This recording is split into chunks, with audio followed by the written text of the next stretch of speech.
On a quiet night, when the moonlight bathed the world in its soft glow, a small smile had vanished. This smile belonged to a young girl named Aisha, who had always seen the world with a sense of wonder.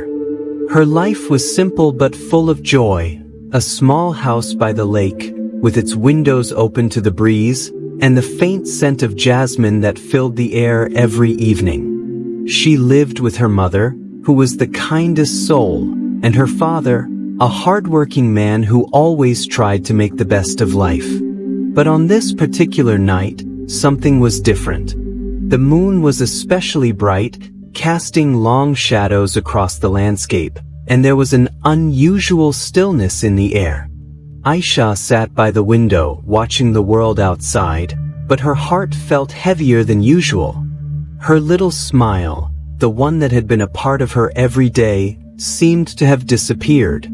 She tried to recall the last time she smiled, but it felt like it was lost, hidden behind something she couldn't understand. Aisha had always been a dreamer, often imagining stories of magical creatures, distant lands, and grand adventures. But lately, something had changed. The joy that once seemed endless had become elusive, slipping through her fingers like the moonlight that danced on the surface of the lake. Her days were filled with quiet routines, but the spark was missing. She tried to speak to her mother about it, but each time, the words would get stuck in her throat. How could she explain that she felt like she was losing herself, piece by piece, every day? That smile she used to wear so easily was fading, and no one seemed to notice. Her mother, busy with the household chores, her father always working late at the factory, no one had the time to see the quiet sadness in her eyes. One evening, as Aisha sat outside, gazing up at the stars, a soft voice interrupted her thoughts. It was her mother, coming to sit beside her. "Aisha, why are you so quiet these days? You haven't been laughing like you used to. What's on your mind, my dear?" Her voice was gentle, like the breeze that rustled through the trees. Aisha didn't know how to answer. How could she tell her mother that the simple joy of life was slipping away from her? Instead, she simply shook her head, giving her a weak smile, the kind that didn't reach her eyes. "It's nothing, Mama. I'm just thinking." But her mother, who knew her better than anyone, could see right through the lie. She reached out and gently stroked her daughter's hair. "If something is troubling you, we can talk about it. You don't have to carry it alone." But Aisha didn't know how to explain the emptiness she felt. She had been carrying it for weeks now, and every night as the moonlight flooded the room, it felt heavier. That smile she had always given so freely to others, the one that made her feel alive and happy, had faded away into the shadows. The silence between them grew, and though her mother's words were comforting, they couldn't reach her. Aisha felt like a puzzle, with pieces missing, and she couldn't find the ones that would make her whole again. As the days passed, she tried to focus on the things that once made her happy, playing by the lake, listening to the songs of birds in the morning, and watching the stars at night. But everything felt distant, like a dream she couldn't quite grasp. The nights grew colder, and the moonlight, once so comforting, now felt too bright, too intense. It reminded her of the things she couldn't find, the happiness she once had, the smile that used to come so easily. Each night, as the moon rose high in the sky, she would stand by the window, watching the world below, feeling like an outsider in her own life. One evening, as she was walking by the lake, lost in thought, something unexpected happened.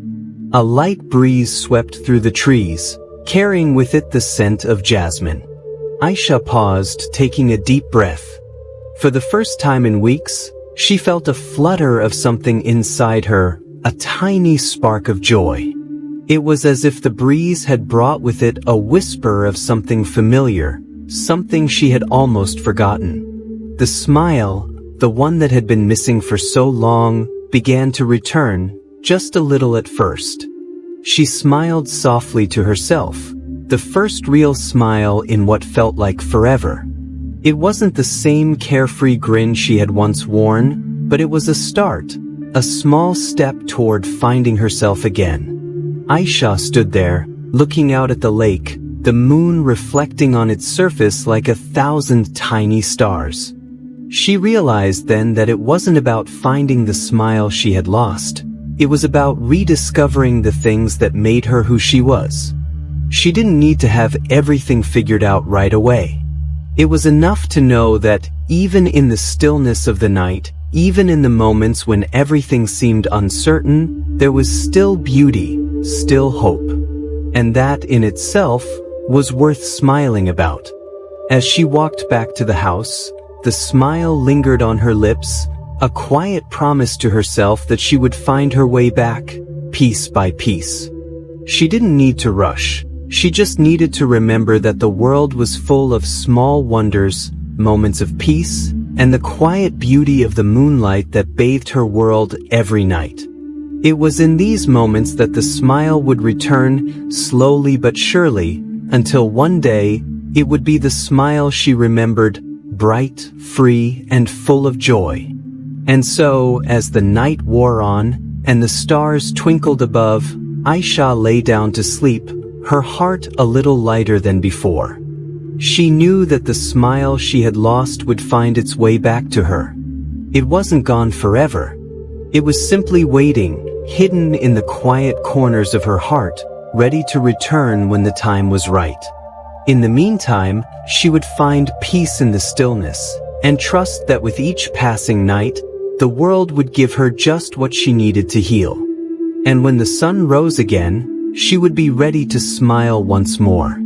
Every night, a little cat named Mia would drift into a peaceful slumber under the warm glow of the moon. Her fur, soft as velvet, shimmered under the moonlight as she curled up on her favorite blanket near the window. The world outside was calm, and the night carried the sound of the wind whispering through the trees, almost as if the stars themselves were singing a lullaby for the creatures of the earth. But Mia, as innocent and playful as she was, had a secret. Every night, as she slept, she dreamed of a magical land far beyond the boundaries of her home. In her dreams, Mia was not just a regular house cat. She was the queen of a magnificent kingdom, where flowers bloomed in every shade of color imaginable, and the air was filled with the sweet scent of jasmine. The skies in her dreams were painted with the brightest shades of pink and orange, and the clouds danced in shapes of all kinds. Mia would run through the lush green meadows, her paws barely touching the ground, feeling the wind whisk her away to new adventures. She would chase butterflies that sparkled like diamonds and leap from one cloud to another as if they were soft cushions made just for her. The dream world was her playground, and she was free. But there was one thing that puzzled Mia each time she visited her dream world. She never saw anyone else there. The kingdom was always empty. The flowers swayed in the breeze, but no one was around to admire their beauty. The butterflies fluttered but had no one to chase them. Mia often wondered who else lived in the kingdom, or if she was the only one there. Her dream felt so real, yet it was lonely in a way that made her heart ache just a little. One night, as Mia curled up on her blanket and drifted into slumber, something different happened. This time, her dream was more vivid than ever before. As she ran through the fields, the soft rustling of the leaves suddenly stopped. Mia looked around, and there, standing in the distance, was a figure, a cat, but unlike any she had ever seen before. This cat was tall and graceful, its coat a mixture of midnight black and shimmering silver, making it look like it had been bathed in the stars themselves. The mysterious cat's eyes glowed with a golden light, like twin orbs of the sun rising in the sky. Mia felt a rush of excitement mixed with a hint of nervousness as she approached the stranger. The other cat turned its head and smiled, a warm, welcoming smile that made Mia's heart flutter. "I've been waiting for you," the cat said in a soft, melodic voice that echoed in the air like the sound of a gentle river flowing. "I knew you would come. You are the one destined to bring life back to this place." Mia blinked in surprise. "What do you mean?" she asked, her voice barely a whisper. "What is this place? Why is it empty?" The mysterious cat's eyes twinkled as it spoke again. "This is a land of dreams, a place where imagination and wishes take shape. But for a long time, this kingdom has been forgotten. It has waited for someone with a pure heart, someone who believes in magic and in the power of dreams, to bring it to life once more. And that someone is you, Mia." Mia felt a warmth fill her chest, and for the first time in her dreams, she no longer felt alone. "But how can I bring this place to life?" she asked, unsure of what she was being asked to do. The mysterious cat took a step closer and gently placed its paw on Mia's shoulder. "By dreaming, by believing. Your dreams are powerful, Mia. They can reshape this world. As long as you hold on to your belief in magic, this place will thrive once again.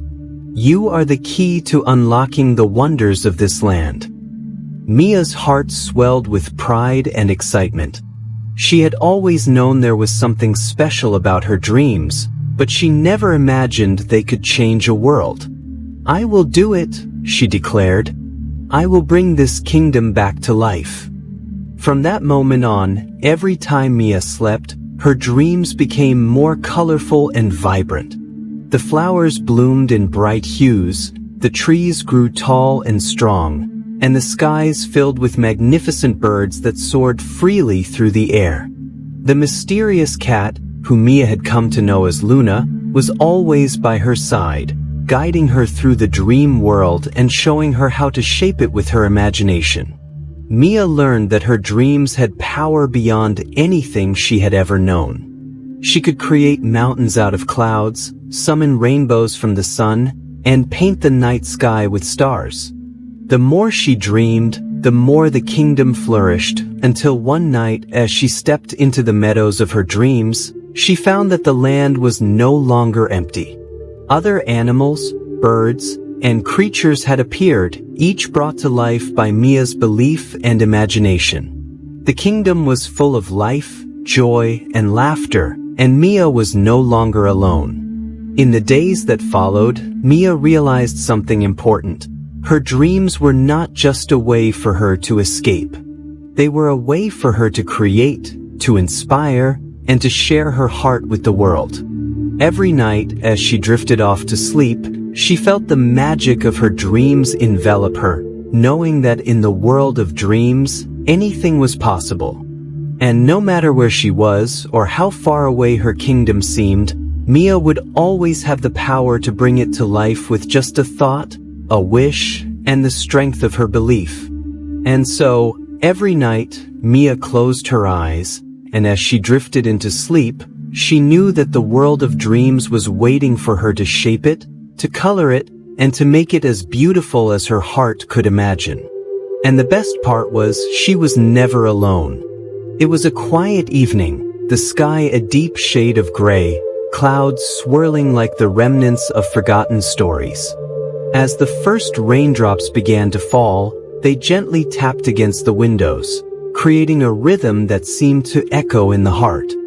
For some, the rain was a soothing lullaby. For others, it carried a sense of nostalgia. For Arya, it was the sound of a memory long hidden away, one that had been sealed within the folds of her mind for years. She sat by the window, her gaze lost in the dance of raindrops as they slid down the glass, one merging with the other, creating streams that disappeared into nothingness. There was something magical about this moment, as if the rain was trying to unlock the door to a forgotten chapter of her life.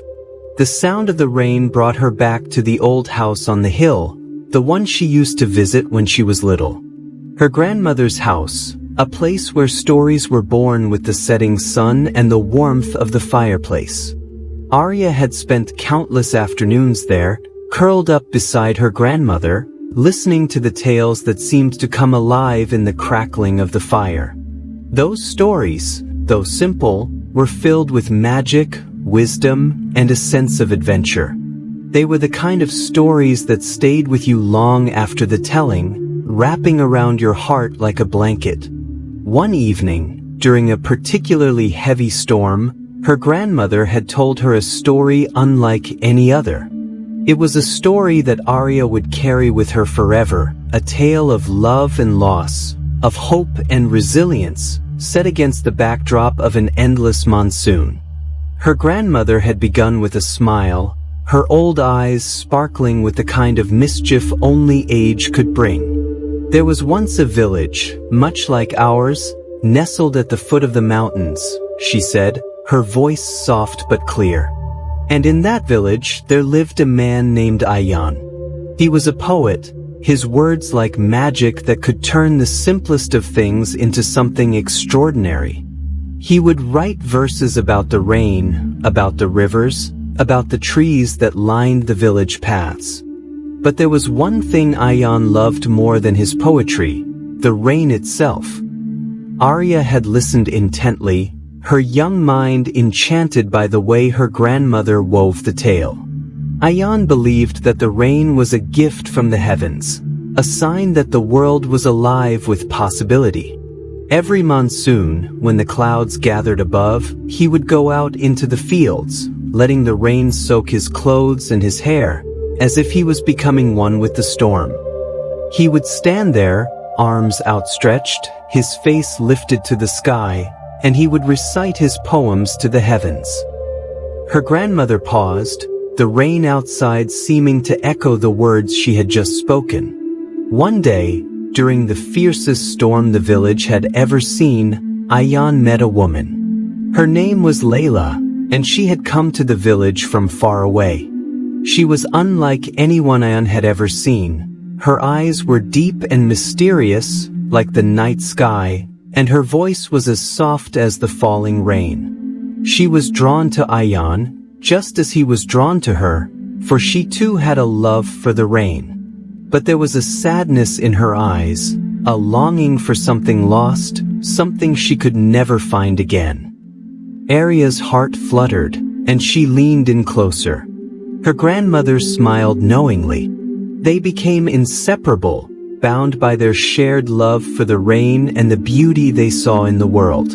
But there was something Layla had never told Ayan. She was not of this world. She was a spirit of the rain, a being born from the clouds, destined to return to the heavens once the storm passed. Ayan, however, was unaware of this.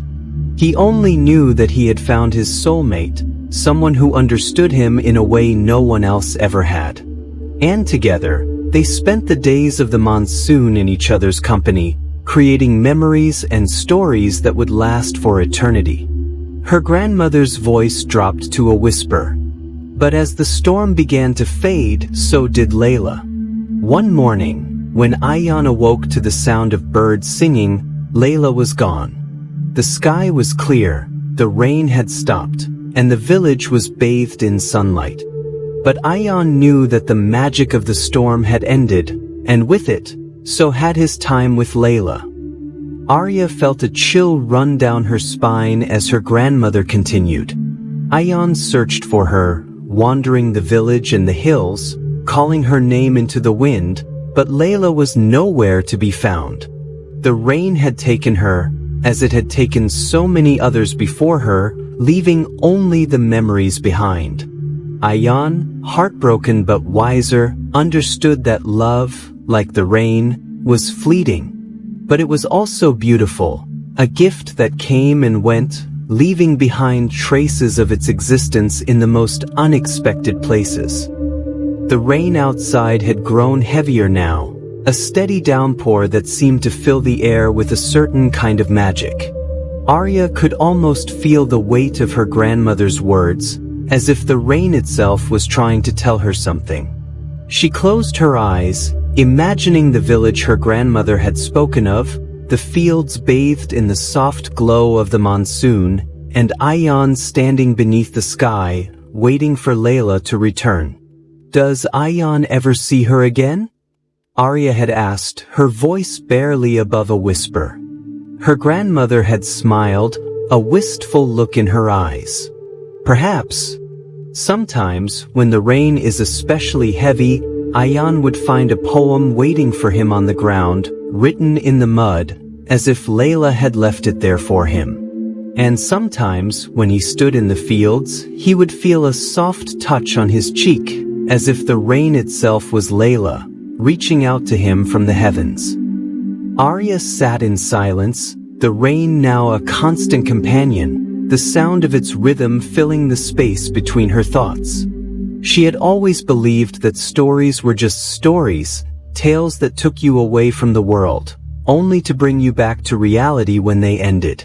But tonight, as the rain fell outside, she felt as though the story of Ayan and Layla had never truly ended. It lived on in the whispers of the storm, in the way the rain touched her skin, in the way it carried memories from one heart to another. As she sat by the window, Arya realized that the rain was more than just water falling from the sky. It was a bridge between worlds, a reminder of the love that once was, and the stories that would never fade away. And in that moment, as the rain washed over the earth, Arya felt the magic of her grandmother's story wrap around her, filling her heart with a sense of wonder and a promise that, sometimes, the most beautiful tales are the ones that never truly end. In a small, dusty corner of a forgotten toy shop, nestled between shelves that had seen better days, there sat a little wooden toy soldier. He had been there for as long as anyone could remember, his painted face worn with age and his wooden limbs creaky from years of neglect. His uniform, once vibrant red and gold, had faded into a dull brown, and his eyes, which had once shone with the gleam of life, were now dull and lifeless. The toy shop was a quiet place, filled with forgotten memories and the scent of old wood. It was the kind of shop that people only visited when they were looking for something rare or unusual, a place where toys of all shapes and sizes gathered dust and stories. But this particular soldier, sitting in the back corner, had a story that no one knew, a story that had never been told. One cold, silent night, as the moonlight filtered through the dusty windows of the shop, something extraordinary happened. The shop, usually so still and silent, seemed to hum with a quiet energy. The wooden soldier, still as ever, felt a strange warmth in his chest, a flicker of something he hadn't felt in years, life.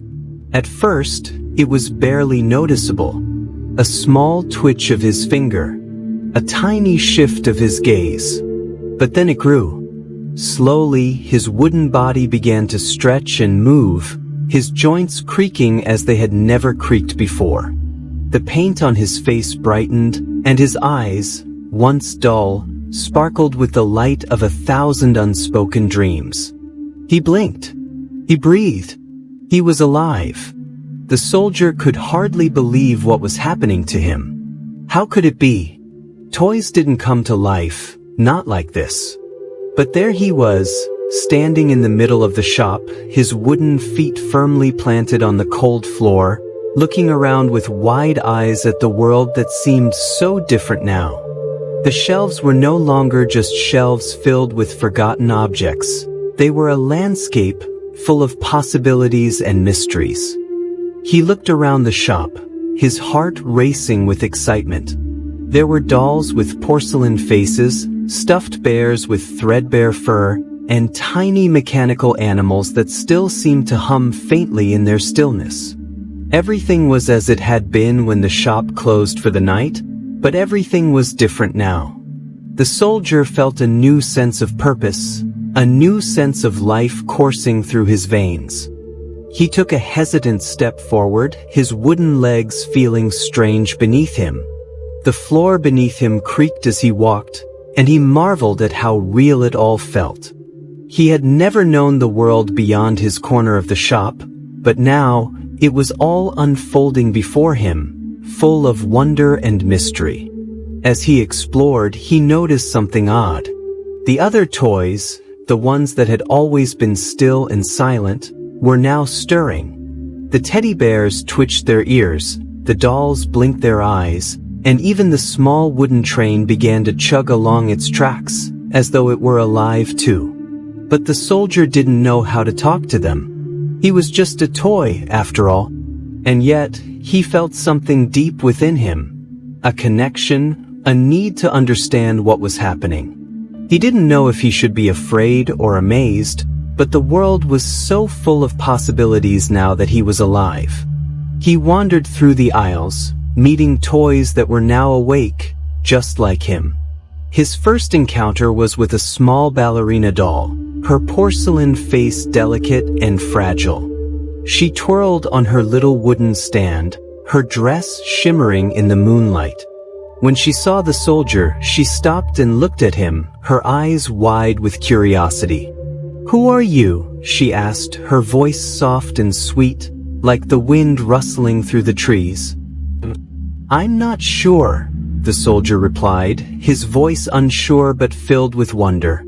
"I was just a toy like you, but now I'm alive." The ballerina smiled, a gentle smile that seemed to light up the entire room. "You're like us then," she said. "We've all been waiting for something, but we never knew what it was. Perhaps it's time we found out."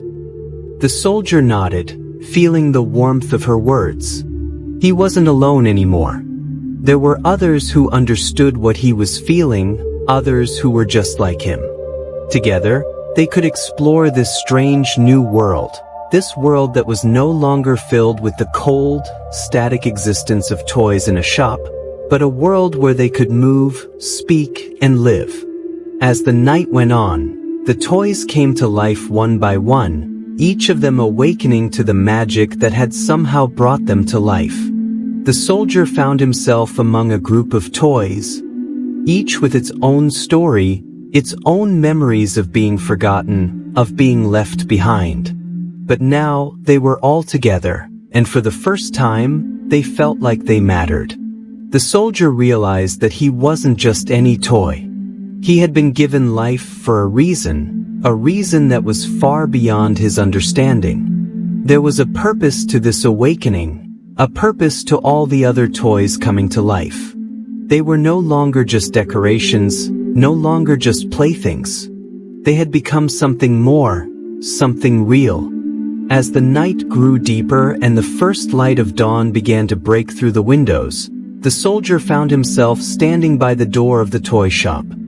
He could hear the faint sounds of the world outside, the chirping of birds, the rustling of leaves in the breeze, the distant hum of life. The soldier knew that the magic that had brought him to life wouldn't last forever. But for this one moment, he had been given the chance to experience life in a way he had never imagined. With a deep breath, he stepped outside, his wooden feet touching the earth for the first time. The rain had stopped, and the world was bathed in the soft glow of early morning light. He turned back to the shop, a place that had once been his prison, and smiled. He wasn't just a toy anymore. He was a part of the world, a part of something greater than himself. And as he walked away, the other toys followed him, their hearts full of hope and their spirits free. Together, they ventured into the unknown, ready to find their place in the world, just as the soldier had found his. For they were no longer toys. They were something far more precious, alive and full of possibility. In a small, quiet town, there was an old, abandoned house at the end of a narrow street. The house, once grand and full of life, now stood in silence, its windows boarded up, its doors locked tight. Overgrown ivy climbed up its walls, and the gate, rusted and broken, creaked in the wind. People spoke in hushed tones about the house, whispering of strange happenings, of things that couldn't be explained, but no one dared go near it. But on a cold autumn evening, a curious young boy named Ali found himself standing in front of the old house, his heart racing with excitement and fear. He had heard the stories, the rumors about the place being haunted, but something about it intrigued him. The mystery of the house called to him, and Ali, with his adventurous spirit, couldn't resist. With trembling hands, he pushed open the rusty gate and stepped inside. The air was thick with dust, and the scent of decay hung heavy around him. Every creak of the floorboards beneath his feet sent shivers down his spine, but he pressed on, determined to uncover the secrets that lay hidden behind the closed doors of the old house. As Ali made his way through the dark hallways, he couldn't shake the feeling that he was being watched. The silence was unnerving, broken only by the sound of his footsteps echoing in the empty rooms. He passed faded portraits on the walls, their faces blurred by time, and old furniture covered in sheets, as if the house itself had been abandoned in a hurry. Finally, Ali reached a door at the end of a narrow corridor. It was different from the others, newer, more sturdy. There was a strange energy around it, as if it was guarding something important. His curiosity getting the better of him, he reached for the doorknob. It was cold to the touch, but it turned easily, and the door creaked open, revealing a small room. Inside, the room was dimly lit, the only light coming from a crack in the wall where the moonlight filtered through. The walls were covered in strange markings, symbols that Ali didn't recognize.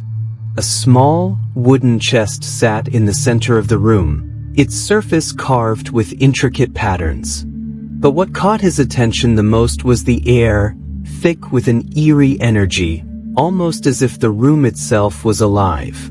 Ali took a cautious step inside, his eyes drawn to the chest. His heart pounded in his chest as he approached it, his hands shaking as he reached for the latch.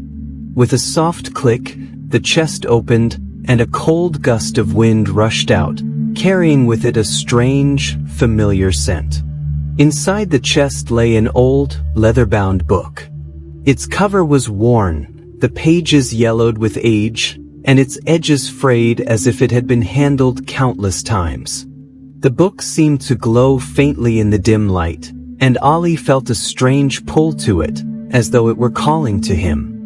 He picked up the book carefully, his fingers brushing over the faded letters on the cover.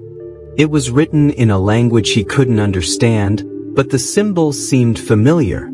As he flipped through the pages, he came across strange drawings and illustrations, some of which depicted scenes of people, others of odd, mystical creatures.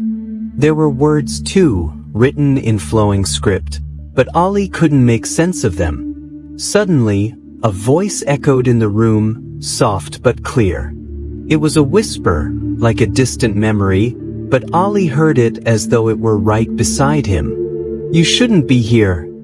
He froze, the book slipping from his hands and falling to the floor with a soft thud. His breath caught in his throat, and he turned slowly, his eyes searching the room for the source of the voice. But there was nothing there. The room was empty. The air grew colder, and Ali felt the hair on the back of his neck stand up. He backed away from the chest, his heart racing, but the door to the room slammed shut behind him with a deafening bang. He turned to face it, panic rising in his chest. The door was locked. The voice came again, closer this time, filled with a sense of urgency. "Leave now." Ali's mind raced. He had to get out of there. He tried the door again, but it wouldn't budge. His hands shook as he frantically searched for another way out, but there was none. The walls seemed to close in around him, the markings on them growing more vivid, almost as if they were alive. He looked down at the book on the floor. The pages fluttered as if caught in a breeze, though there was no wind in the room. The symbols on the pages seemed to move, shifting and changing, as if they were alive too. Ali bent down to pick it up, and as his fingers touched the book, A sudden jolt of energy shot through his body, sending him stumbling backward. The room spun, and Ali's vision blurred. The world around him seemed to distort, the walls stretching and warping. He heard a distant, echoing voice, chanting something in that strange language, and the air grew thick with power. He could feel the ground shaking beneath him, and for a moment, he feared that the house itself was going to collapse. And then, just as suddenly as it had begun, the shaking stopped. The room was still once more, and the door creaked open. Ali, trembling with fear and confusion, didn't need to be told twice. He grabbed the book and rushed out of the room, running down the hallway and back to the front door. His heart pounded in his chest, and he didn't stop until he was out of the house, the door slamming shut behind him. As he stood in front of the old house, gasping for breath, the wind picked up, and for a moment he thought he saw a figure standing in the window, watching him. But when he blinked, it was gone. The house stood silent once more, its secrets hidden behind closed doors. Ali, clutching the book tightly in his hands, knew that he had uncovered a mystery that was far bigger than he could have ever imagined. The house had a story that was waiting to be told. But for now, the mystery would remain unsolved, locked away in the darkness of the old house. And as he walked away, he knew one thing for sure. The secrets of that room, the voice, and the strange power of the book would haunt him forever.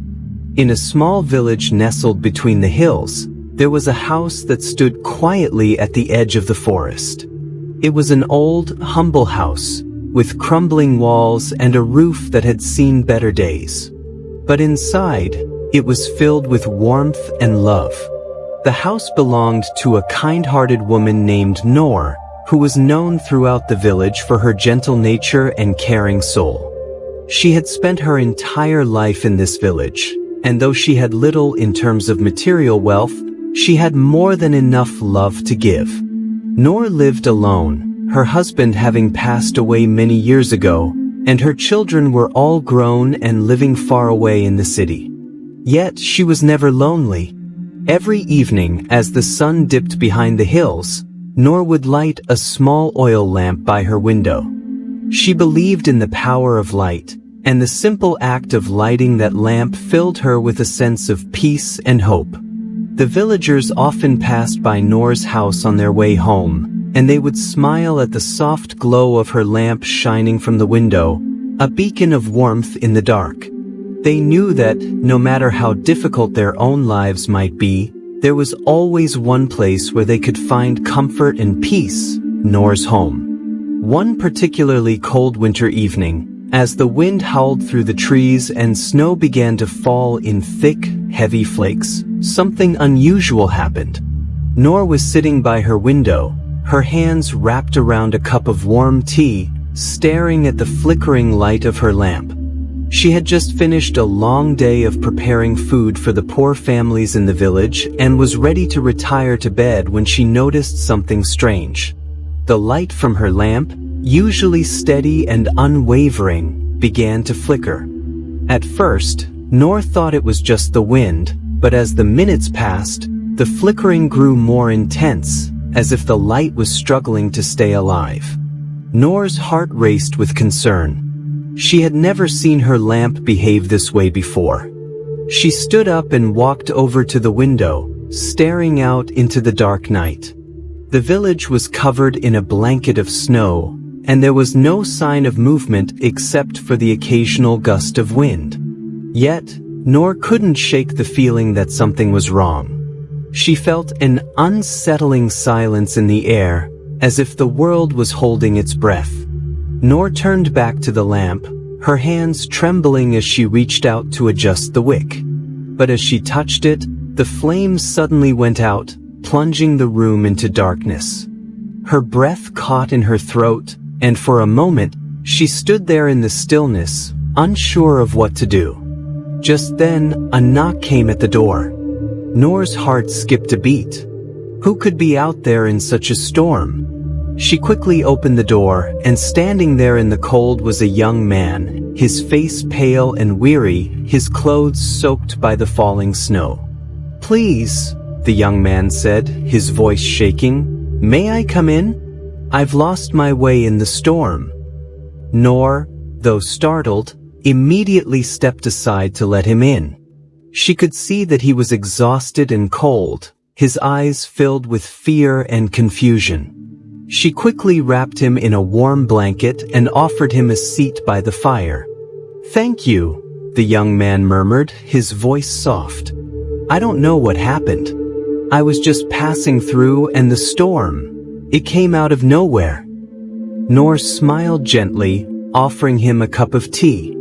"You're safe now," she said kindly. "Don't worry about the storm. It's a blessing that you found your way here." The young man took a sip of the tea, his hands still trembling. "I don't know what I would have done without you," he whispered. "I was lost, afraid, and alone.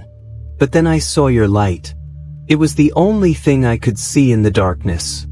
It gave me hope." Noor's heart warmed at his words. She had always believed that the light from her lamp had a purpose beyond just illuminating her room. It was a beacon for anyone who needed guidance in the darkness. Little did she know, it had led this young man to her, just when he needed it most. As the night wore on, the storm raged outside, but inside Noor's home, there was warmth and light. The young man shared his story with Noor, telling her how he had been traveling for days, trying to find a new place to start over, but the harsh winter had caught him off guard. He had lost all hope, but when he saw the light from her window, it was as if a spark had been reignited in him. Noor listened quietly, offering him comfort and advice. She told him that no matter how dark the world may seem, there is always a light that will guide us through. Even in the deepest night, she said, there is always a glimmer of hope, a light that will lead you to where you need to be. The young man nodded, his eyes filled with gratitude. "I didn't think I would find it," he said softly. "But now I know. I know that there's always a way, even in the darkest moments." The storm eventually subsided, and as dawn broke, the young man stood to leave. Noor walked him to the door, her heart filled with a sense of peace. "Take care," she said warmly, "and remember, the light will always find you when you need it most."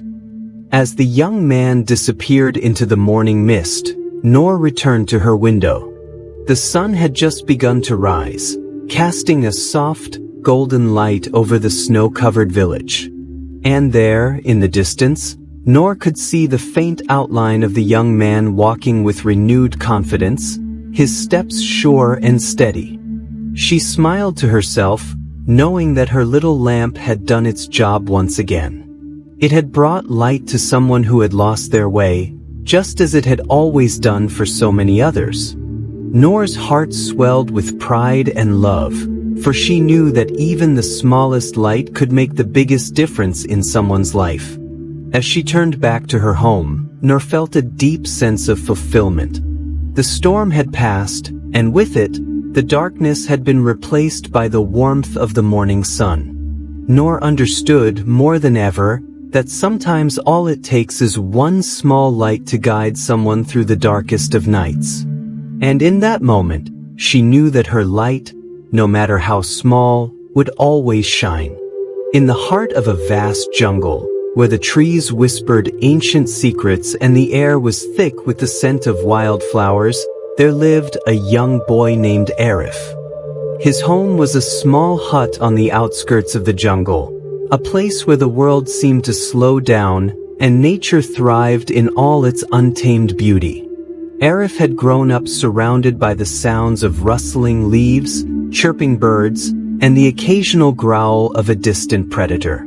His life was one with the jungle, filled with curiosity, adventure, and a deep connection to the land around him. From a very young age, Arif had always been fascinated by the jungle.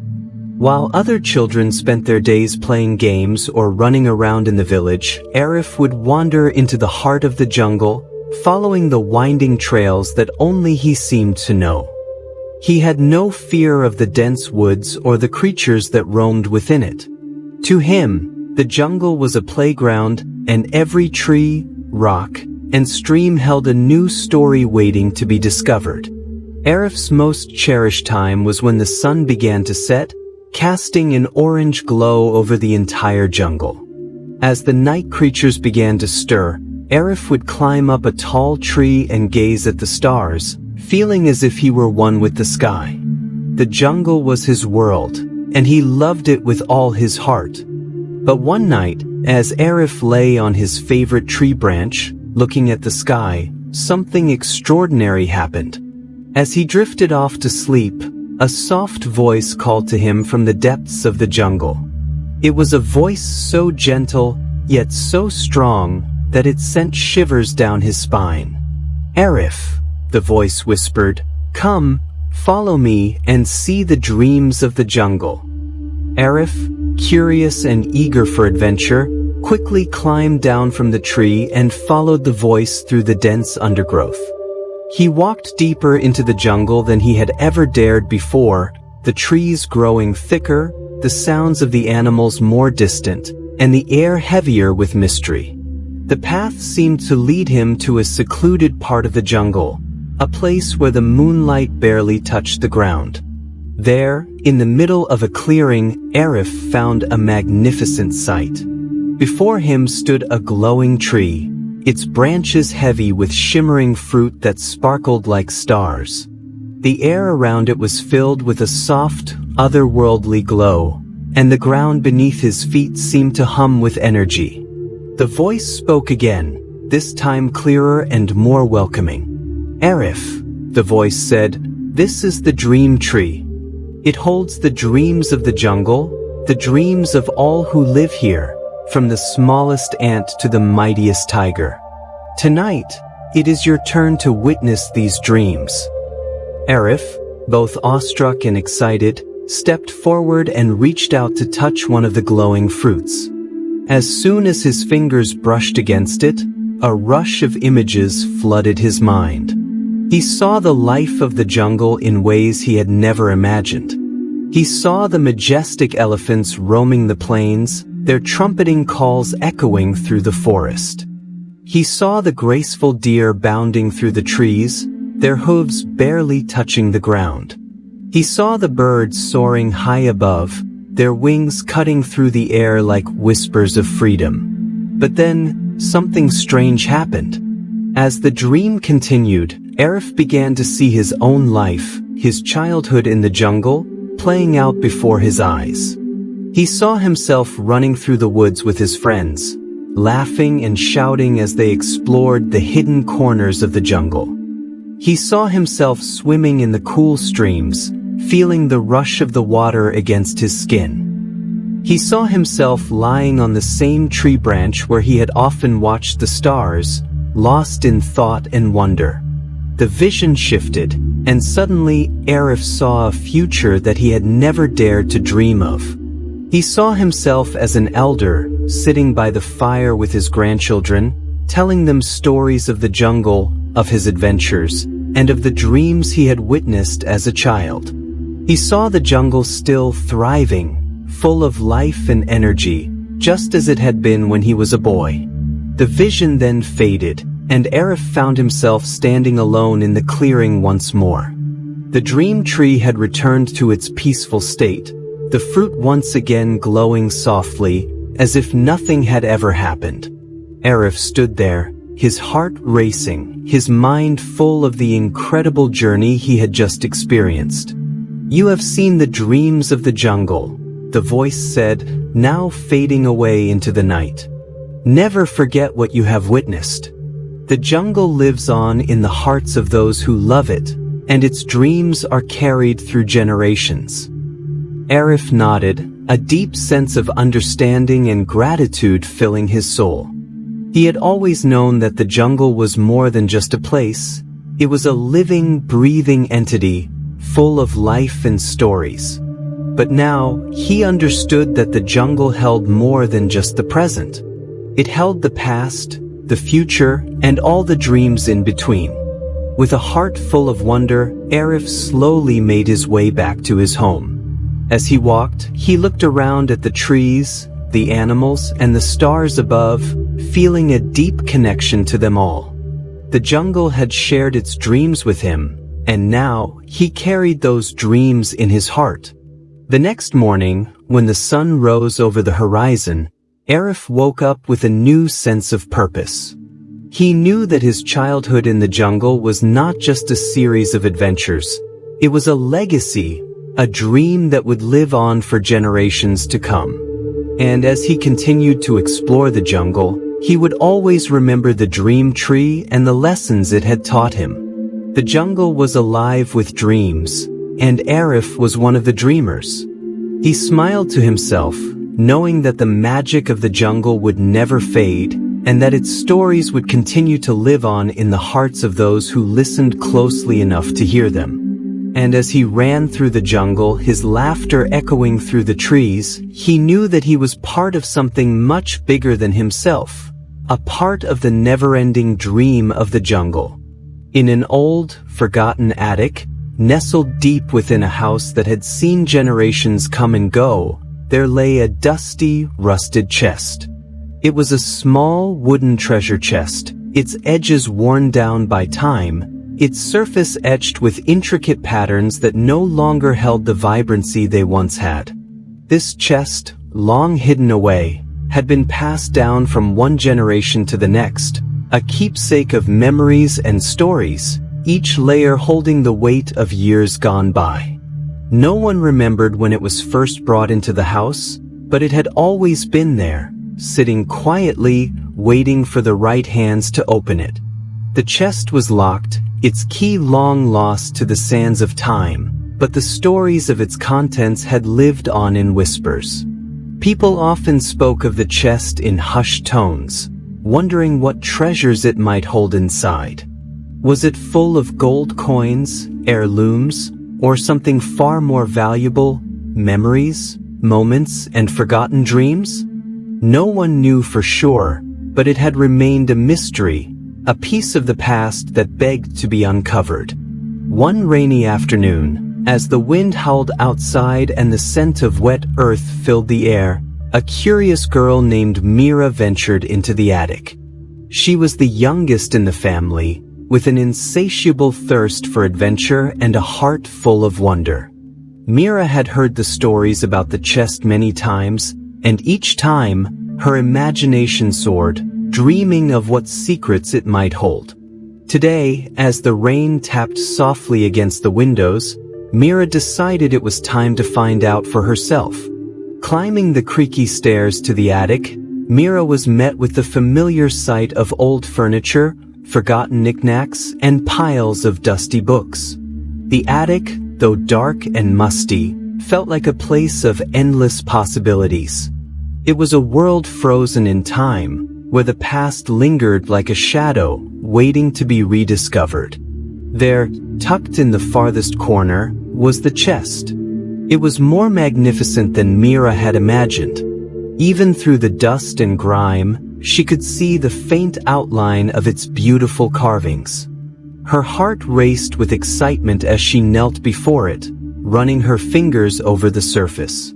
The chest seemed to hum with an energy of its own, as if it recognized that it was about to be opened after so many years of silence.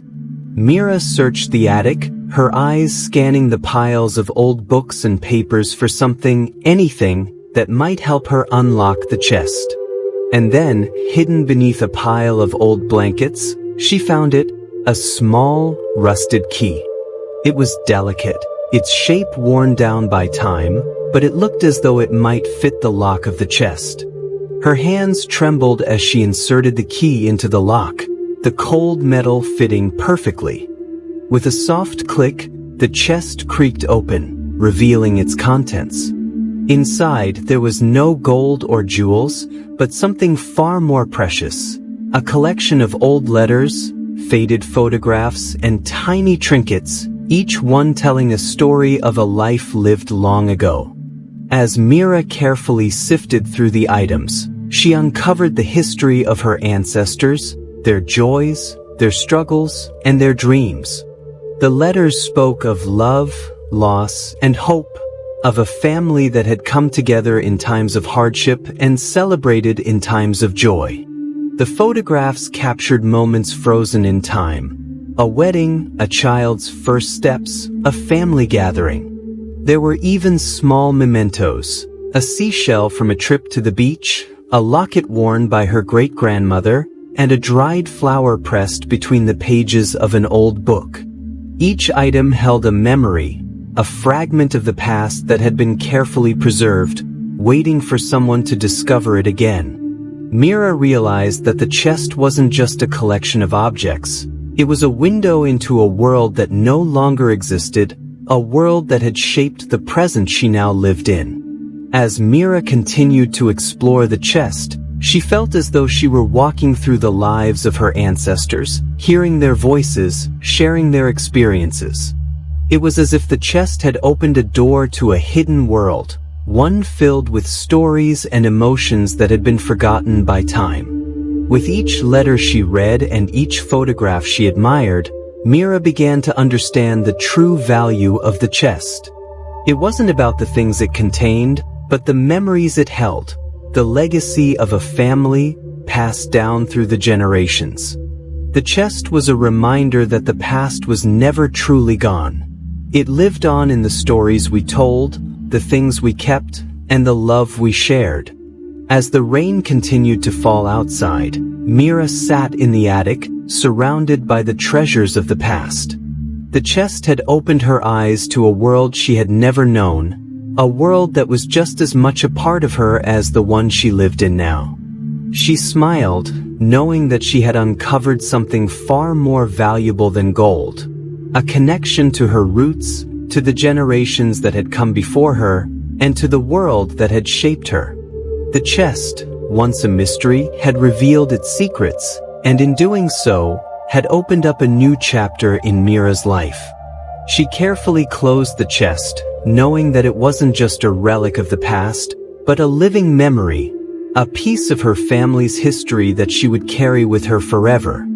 And as she descended from the attic, she felt a deep sense of gratitude, for she knew that the world she had uncovered was a part of her, and that its stories would live on in her heart for generations to come. Once upon a time, in a vast and peaceful forest, there lived a small bird named Chirpy. She was no larger than the palm of a hand, with soft, golden feathers that shimmered in the sunlight. Chirpy was known for her vibrant songs that could be heard from miles away, and her curious spirit that never allowed her to stay in one place for long. Every day, she would fly from one tree to another, exploring the world around her. The forest was her home, but she had always wondered what lay beyond the green canopy of leaves. One evening, as the sun began to set and painted the sky with shades of orange and purple, Chirpy sat on her favorite branch and gazed at the horizon. She had heard tales of distant lands from the older birds, lands where the mountains touched the sky and the rivers flowed like silver threads through the earth. She imagined what those places would look like and felt a deep desire to see them for herself. The idea of venturing beyond the familiar woods filled her heart with excitement, but also with a bit of fear. After all, she had never flown beyond the forest, and the world outside was full of unknowns. As the days passed, Chirpy could no longer ignore the pull of adventure that grew stronger in her heart. She made up her mind. She would set off on a long journey to see the world beyond her forest. She took one last look at her cozy tree and flapped her wings with determination. The wind whispered around her, as if encouraging her to take flight. And so, with a deep breath, Chirpy soared into the sky, her tiny wings cutting through the cool evening air. Her journey was not easy. The farther she flew from her home, the more challenging it became. She flew over fields of tall grass, through bustling towns, and across vast stretches of desert. With each new place she visited, Chirpy encountered new sights, sounds, and creatures. Sometimes she would rest on a branch or a rock, watching the world below her in awe. Other times she had to keep moving, for the skies above were vast, and the world was full of wonders waiting to be discovered. Along her journey, Chirpy met many different birds, some who were kind and offered her advice, and others who warned her about the dangers of the world. There was an old owl who told her that the world outside was full of challenges, but also great beauty.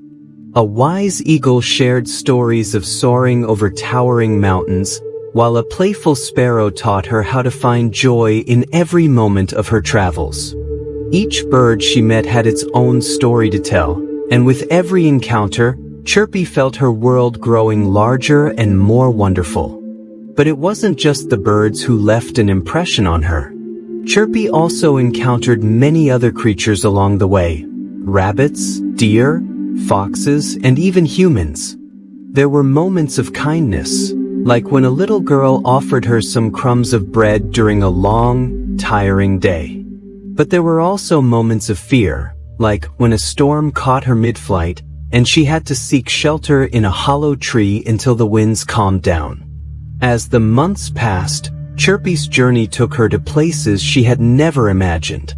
She flew across sparkling lakes, soared over towering mountains, and marveled at the endless stretches of fields that seemed to go on forever. But despite all the beauty she encountered, there were times when she felt lonely. She missed the forest, the familiar sounds of rustling leaves, and the comforting songs of her fellow birds. There were moments when the weight of the world seemed too much to bear, and Chirpy longed for the peace and safety of home. One day, after a particularly long flight over a vast ocean, Chirpy found herself exhausted. Her wings were sore, and she longed for a place to rest.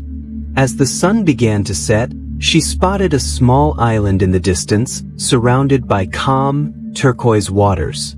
With the last of her strength, Chirpy flew toward the island and landed on a palm tree.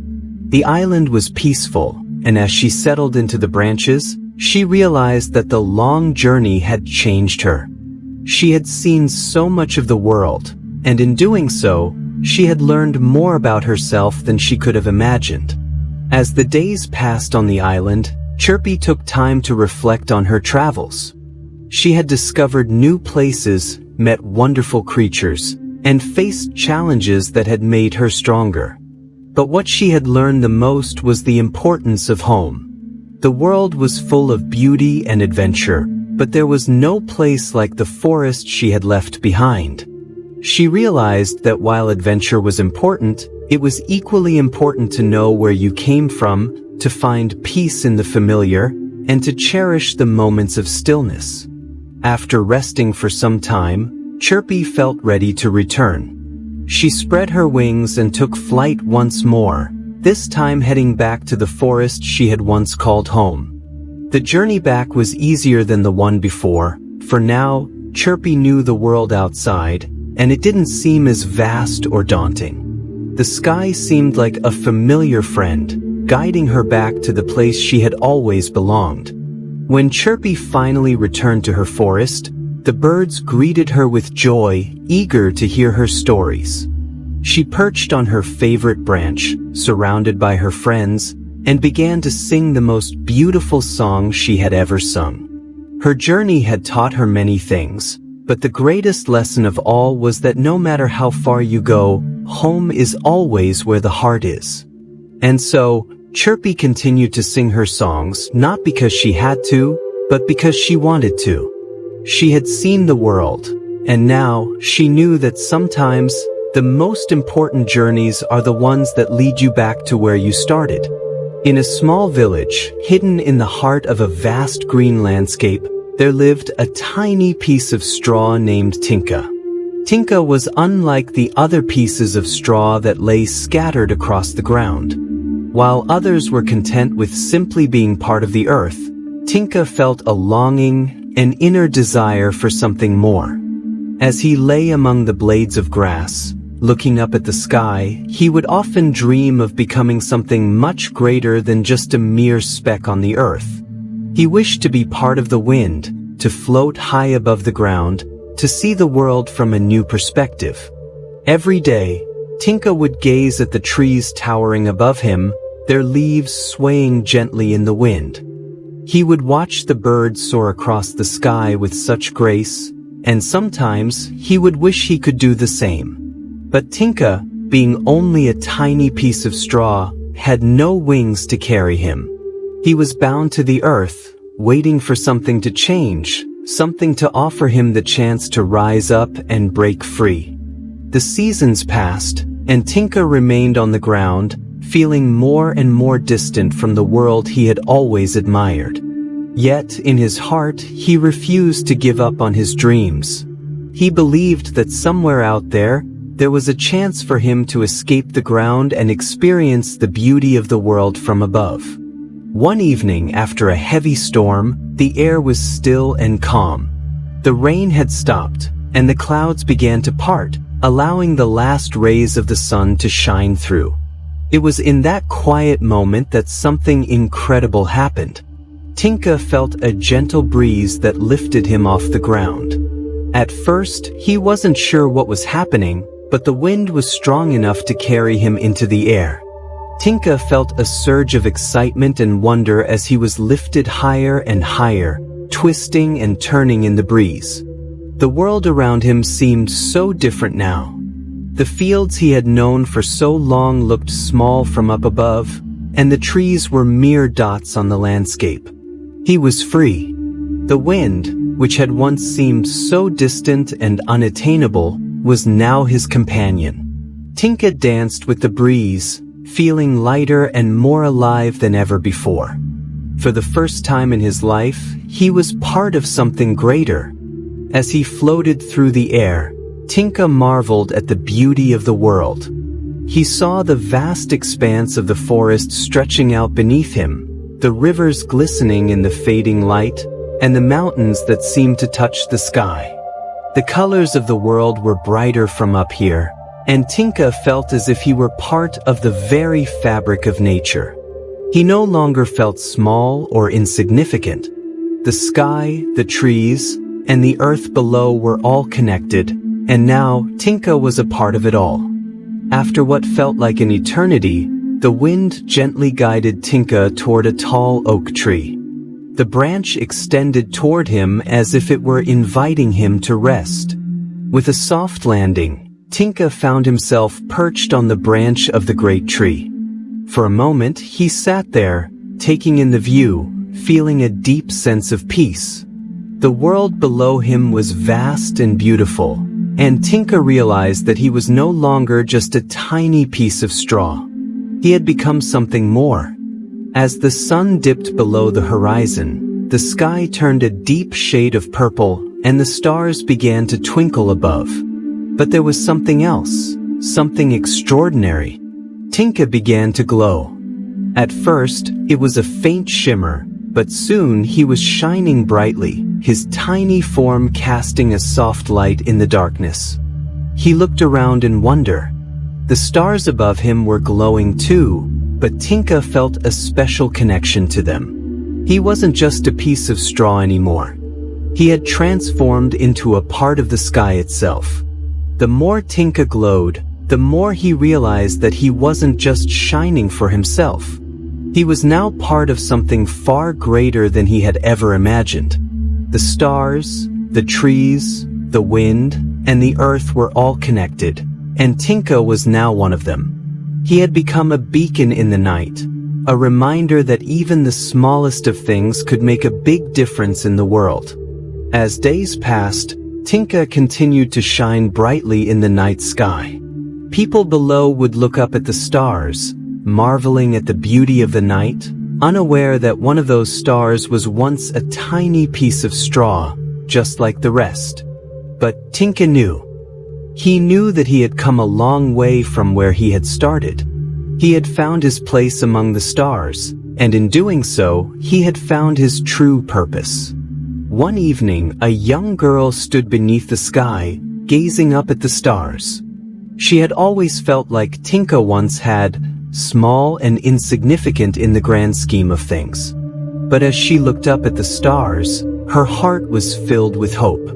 She felt a connection to the sky, as though it were telling her that she too could become something more than she had ever imagined.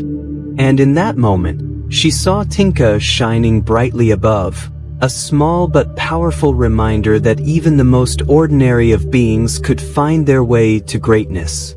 Tinka continued to glow in the sky every night, his light casting a soft, comforting glow over the world below. He had become a symbol of hope and transformation, showing others that no matter how small or insignificant they might feel, they too could rise above their circumstances and find their place in the world. And so, Tinka's journey continued. He had gone from a piece of straw, lying forgotten on the ground, to a star in the night sky, shining brightly for all to see. His light would never fade, and he would continue to inspire those who looked up, reminding them that they too could rise above their limitations and find their place in the vast, beautiful world. In a quiet garden, hidden away from the world, there bloomed a delicate flower named Gulab. Unlike other flowers, Gulab had a special gift, a gift that no one had ever seen before. Every night, when the moonlight bathed the garden in its soft glow, Gulab would begin to speak. It wasn't just the sound of the wind or the rustling of leaves. No, it was a soft, melodic voice that seemed to rise from the heart of the flower itself. The creatures of the garden had long been aware of Gulab's strange ability, though they never quite understood it. The butterflies would flutter by, curious but careful not to disturb him. The crickets would pause in their chirping, as if listening intently to the words that filled the night air. Even the wise old owl, who often perched in the tallest tree, would turn his head toward the source of the voice, though he could never see the flower. Gulab, in all his beauty, spoke of many things. Sometimes he would tell stories of the stars, speaking of their far-off places and the endless sky that stretched above him. Other times he would speak of the earth beneath him, of the rich soil and the roots that supported him, grounding him in the world. His voice was soothing, gentle, and wise, as though he had seen the rise and fall of countless seasons. His words, though soft, held great meaning. One night, a curious young girl named Meher wandered into the garden. Meher was a quiet soul, often lost in her thoughts. She lived nearby and would pass by the garden every day on her way to school. But this night, something felt different. The moon was full, casting its silvery light over everything. She had never paid much attention to the flowers, always too caught up in her own world. But tonight she felt a pull, as though the garden was calling her. As she stepped into the garden, she noticed something strange. The air felt different. It was as if the flowers themselves were alive, not just in the way they bloomed and withered with the seasons, but in the way they seemed to speak to her. It wasn't the kind of voice she could hear with her ears, but rather one that she felt deep within her chest, as if the very essence of the garden was trying to communicate. Meher wandered deeper into the garden, drawn by the feeling, until she found herself standing before the most beautiful flower she had ever seen. It was a single red rose, its petals soft and velvety, and it shimmered in the moonlight. She knelt down to get a closer look and was startled when, for the first time, she heard Gulab's voice. "I've been waiting for you," Gulab said, his voice like the gentle rustling of the wind. Meher blinked in surprise. She looked around, unsure if the words had come from the flower or from the world itself. Who said that?" she asked, her voice a whisper. "I did," Gulab replied. "I speak when the moon is full, and tonight, it has called you here." Meher was stunned. She had heard of flowers having fragrances, and some even said they could heal, but never had she heard of a flower that could talk. Why do you talk? She asked, her curiosity getting the better of her. Because I must, Gulab answered. I have a story to share. A story of the night, of the stars, of the earth. And tonight, it's your turn to listen. Meher sat back on the soft grass, her heart racing with excitement and wonder. What story do you have to tell? Gulab took a deep breath, or at least, it seemed as though he did, and began his tale. I have been here for many years in this garden, he started, his voice steady and calm. Each night I watch the sky, I feel the breeze, and I listen to the stories that nature whispers. But there is one story that I have never shared, for it is a story of pain and beauty, of love and loss. Meher sat in silence, her eyes wide with anticipation. She had never heard a flower speak of such things.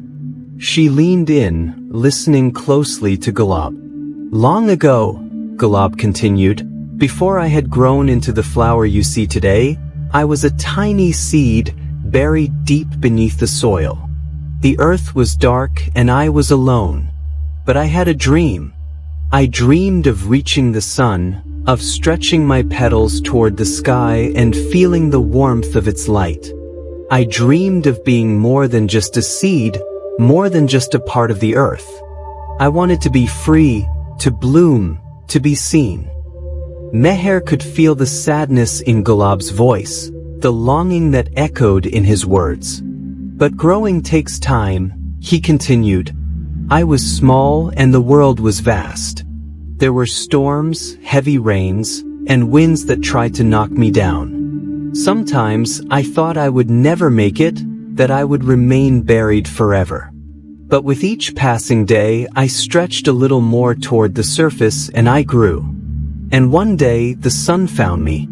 I bloomed, and for the first time, I felt the warmth of its rays. Meher felt a deep sense of awe and wonder as Gulab spoke. She could picture the tiny seed struggling to break free from the soil, yearning for the sun. But as with all things, Gulab said, his voice softer now, beauty does not last forever. The winds came again, stronger this time, and the rains fell harder. I was shaken, my petals torn, but I didn't give up.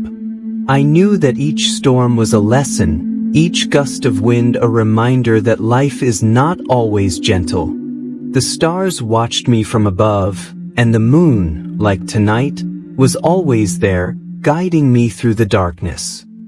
Meher closed her eyes for a moment, her heart swelling with emotion. She had always felt a connection to the moon and the stars, and now she understood.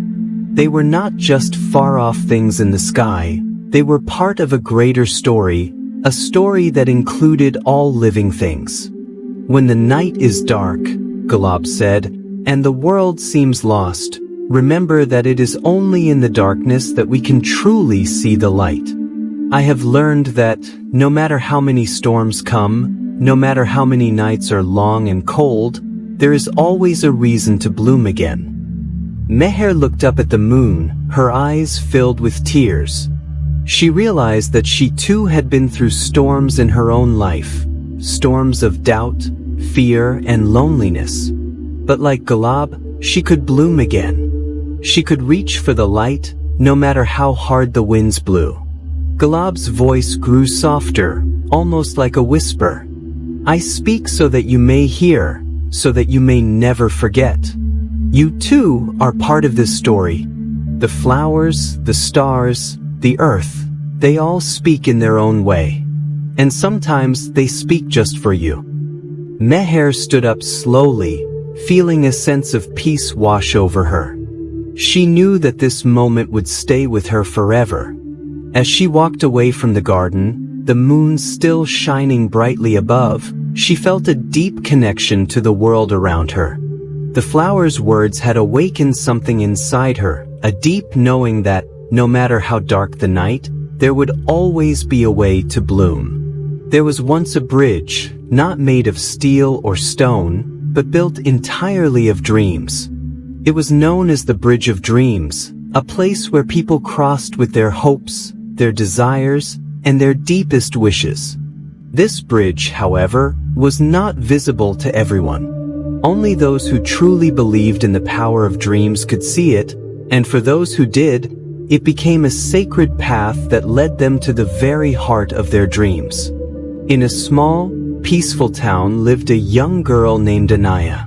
She had always been a dreamer, lost in thoughts of places she had never been, of things she had never seen. Every night, before she closed her eyes to sleep, Anaya would imagine herself walking on a bridge that stretched out into the night sky. The bridge was made of shimmering light, its edges glowing with colors that seemed to change every time she looked at them. She would walk on this bridge in her dreams, her heart filled with excitement and wonder. But it wasn't just a random dream. For Anaya, this bridge felt different. It wasn't merely a figment of her imagination. It felt like something real, something tangible. Each night, the bridge would appear to her, beckoning her to cross it, to leave behind the world of reality and venture into a place where anything was possible. And so, night after night, she crossed this bridge, following the path of light that seemed to promise her something incredible, something beyond her wildest imagination. One evening, as Anaya sat by her window, gazing at the stars, something strange happened. A soft, gentle voice called to her from the distance, carrying with it a warmth that made her heart race. It was a voice she had never heard before, yet it felt familiar, comforting. It spoke to her not with words, but with feelings, with emotions that she had carried inside her for years. "Come," the voice whispered, "the bridge is waiting for you." Anaya's breath caught in her throat. She had always dreamt of this moment, of stepping onto the bridge in the real world.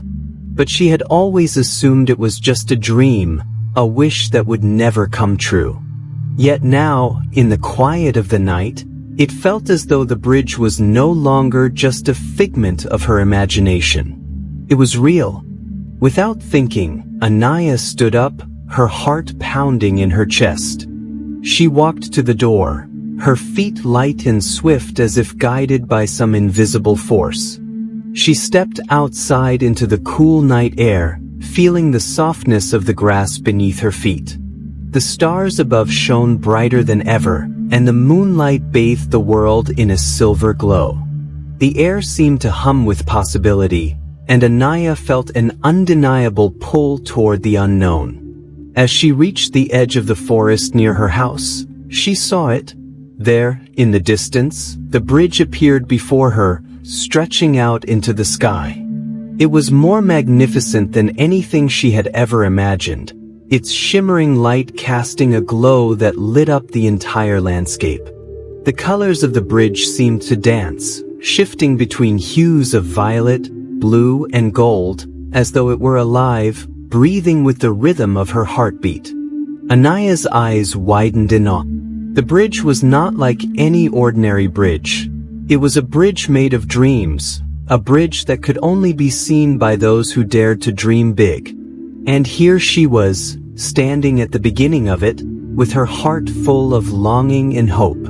With a deep breath, Anaya took her first step onto the bridge. As soon as her foot touched the light, a wave of warmth and peace washed over her. She felt light, as if she were floating above the ground. The air around her seemed to shimmer with magic, and she couldn't help but smile as she looked ahead. The bridge stretched endlessly before her, a path that seemed to promise endless possibilities. As Anaya walked forward, she noticed something incredible.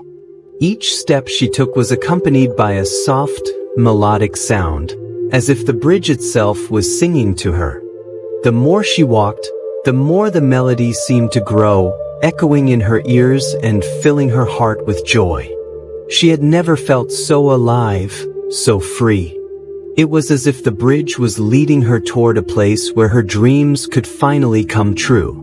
The bridge was not just a passage, it was a journey in itself. As Anaya walked, the world around her began to change. The stars above seemed to grow brighter, swirling around her like constellations coming to life.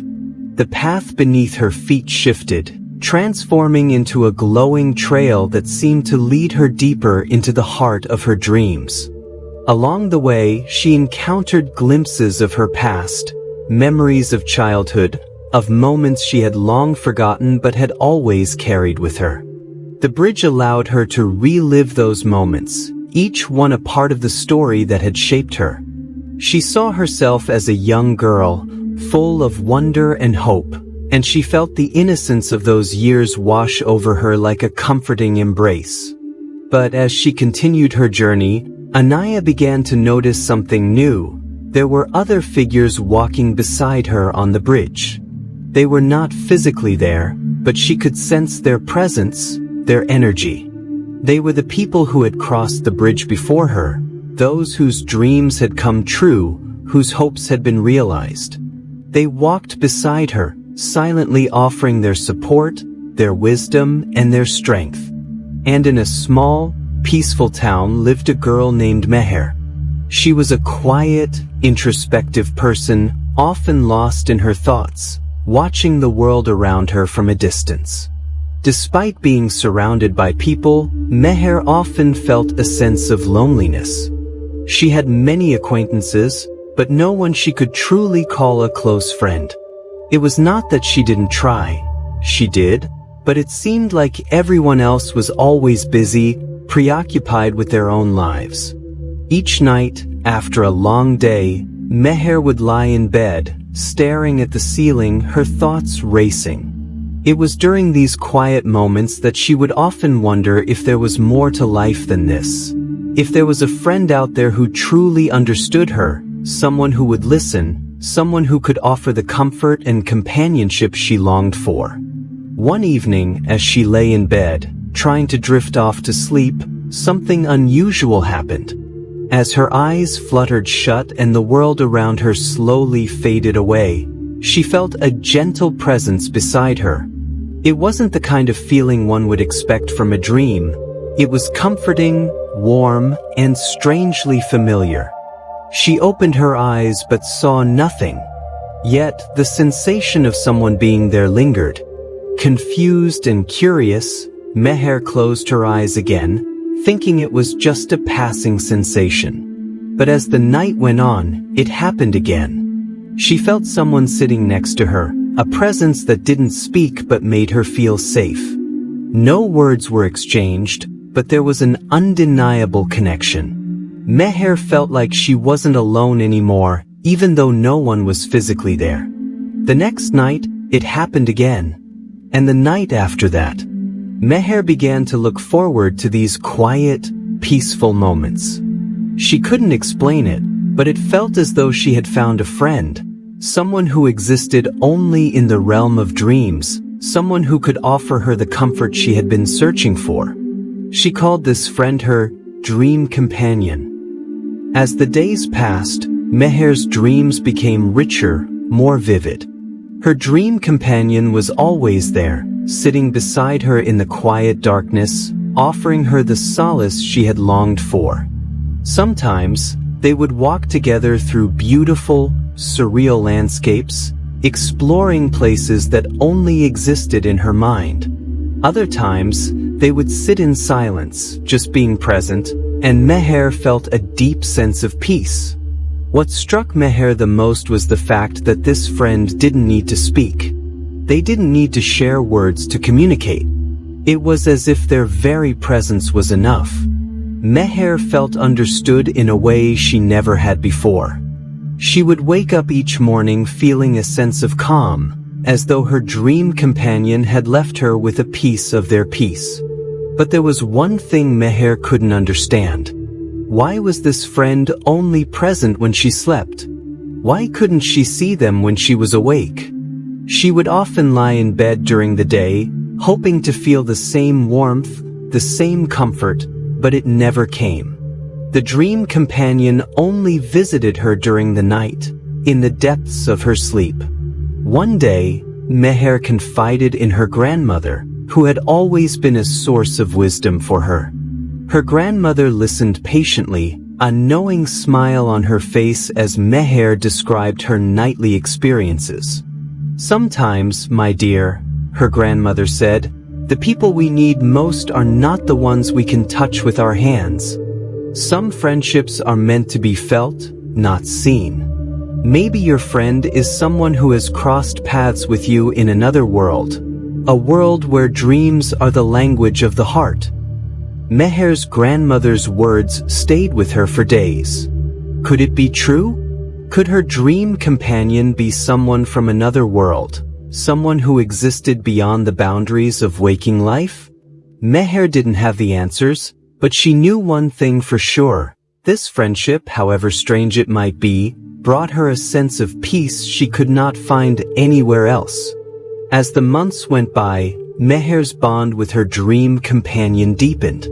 She found herself eagerly anticipating sleep each night, knowing that her friend would be there to guide her through the dream world. And though she still didn't fully understand why this friendship existed only in her dreams, she had come to accept it as a beautiful part of her life. One night, something extraordinary happened. As Meher lay in bed, her heart filled with a strange mixture of excitement and curiosity, she felt her dream companion's presence as usual. But this time, they didn't sit beside her. Instead, they took her hand, leading her on a journey through the stars. Together, they flew through the vastness of space, soaring above the Earth, past planets, comets, and galaxies. Meher felt as though she was floating in a world of infinite possibilities, her heart soaring with joy. "Where are we going?" Meher asked, though she knew the answer didn't require words.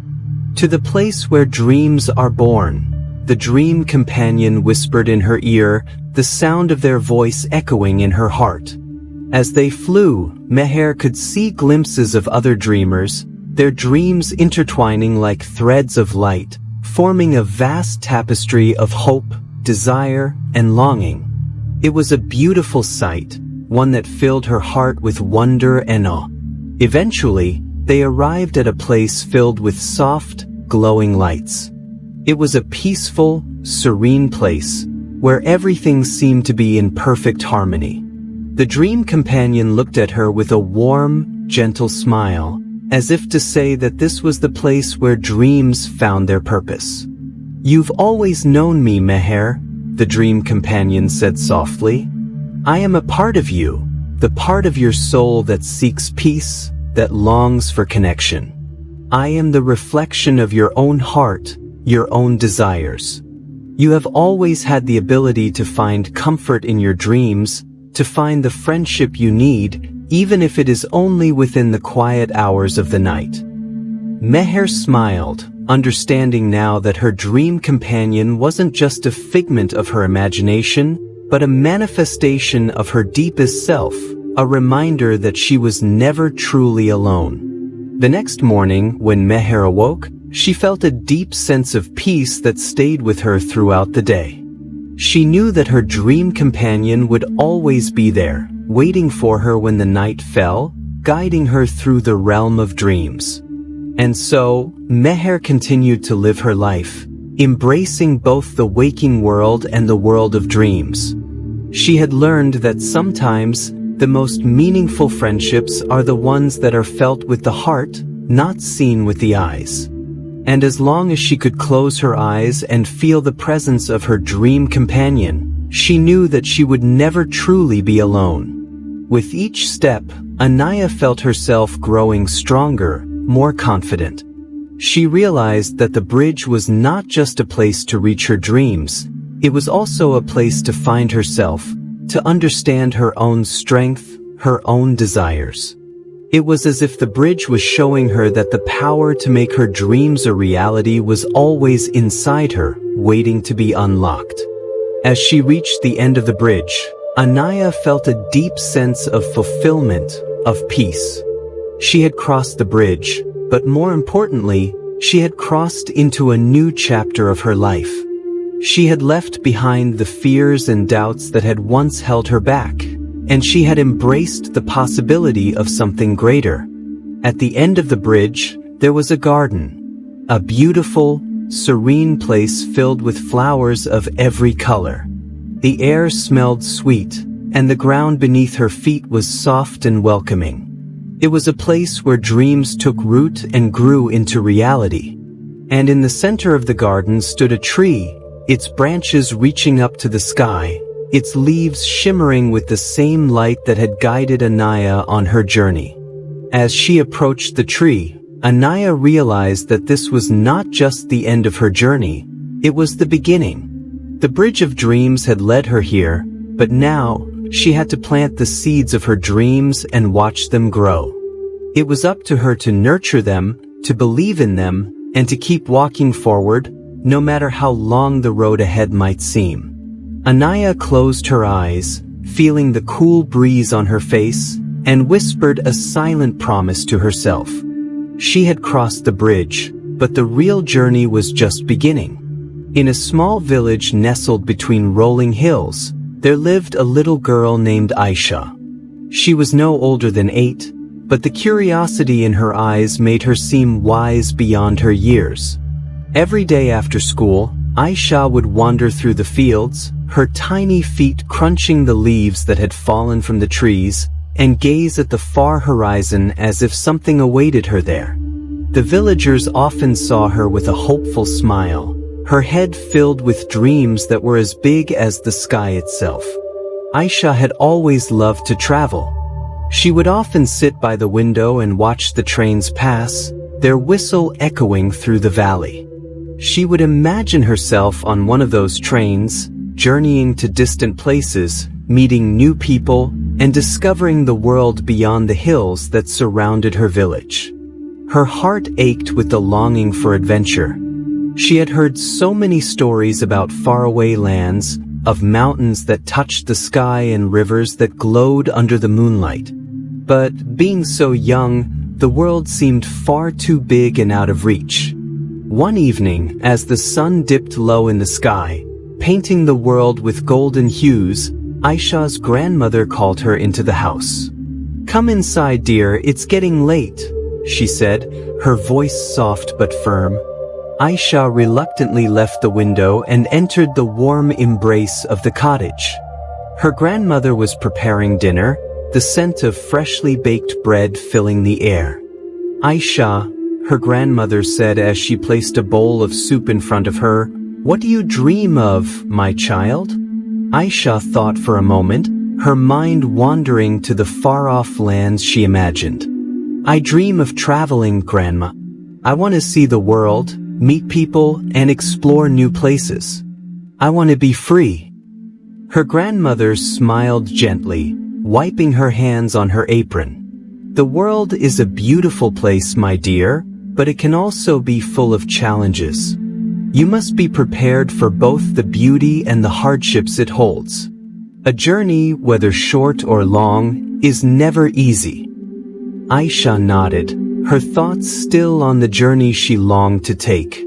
That night, as the stars sparkled like diamonds above, she lay in her bed, her mind racing with thoughts of the adventure she wished for. She closed her eyes, imagining herself walking down paths she had never walked, meeting people she had never met, and seeing places that were beyond her wildest dreams. But somewhere deep inside, she knew that her journey was not as far away as it seemed. The next morning, the village awoke to a surprise. A long, winding road had appeared overnight, cutting through the fields and leading beyond the hills. It was as though the earth had opened up a path just for Aisha. The villagers gathered around, amazed at this sudden change, but Aisha's heart skipped a beat. She knew deep down that this was the journey she had been waiting for. This was the adventure that had been calling her. With her heart pounding in her chest, Aisha told her grandmother, "I'm going to follow the road, Grandma. I want to see where it leads." Her grandmother, though sad, understood the fire in her granddaughter's eyes. "Go, my dear. But remember, the world is not just about the destination. The journey itself holds the most important lessons. Be brave, but be wise." Aisha hugged her grandmother tightly before setting off, her little feet carrying her along the path that stretched endlessly before her. She passed through fields of tall grass that swayed in the wind, climbed small hills, and crossed bridges over sparkling streams. As the day wore on, the world around her seemed to grow even more beautiful. She felt the freedom she had always longed for, and with each step, her excitement grew. Hours turned into days, and Aisha continued her journey, meeting people along the way. She encountered an old man who told her stories of far-off lands, a kind woman who shared her lunch with Aisha, and a young boy who offered to guide her through a forest. The world, she realized, was full of kind-hearted people who, though strangers, made her feel welcome. The adventure was everything she had imagined and more. But as the days passed, something inside Aisha began to change. The beauty of the world, the kindness of strangers, and the excitement of exploration were wonderful, but Aisha started to miss the simplicity of home, the warmth of her grandmother's embrace, the familiar sounds of the village, and the feeling of being grounded. The journey had been beautiful, but she began to wonder if there was more to it than just seeing the world. One evening, as the sun set and painted the sky with shades of orange and pink, Aisha arrived at the last bend of the road. She had walked far, further than she ever thought possible, but at that moment, she realized something crucial. The road had led her to the edge of the world. Beyond it was the unknown, but something inside her told her that she had come full circle. As Aisha stood at the edge, looking out over the vast expanse of land before her, she understood. The journey wasn't about the places she had visited or the people she had met. It was about what she had learned along the way, the strength to follow her heart, the courage to step into the unknown, and the wisdom to realize that sometimes the greatest journey is the one that leads us back to where we began. With a deep breath, Aisha turned around and began her journey home. The road behind her felt just as important as the road ahead. She had traveled far, but now she knew that the place where she truly belonged was not somewhere out there, but here, where she had started. When Aisha returned to her village, her grandmother was waiting for her, a knowing smile on her face. Aisha didn't need to say anything. Her eyes told the whole story. She had discovered the world, but she had also discovered herself. And so, Aisha's journey came to an end, not at the final destination, but at the realization that every journey, no matter how far, eventually brings us back to where we started, only now, we see it with new eyes. In a small town, nestled between tall mountains and flowing rivers, there lived a curious little boy named Arif. He was a quiet, shy child, always eager to learn new things. He loved school, not just for the lessons it offered, but for the adventure it provided each day. His school bag was more than just a carrier for books. To Arif, it was a magical space filled with potential, holding secrets and wonders he could only dream of.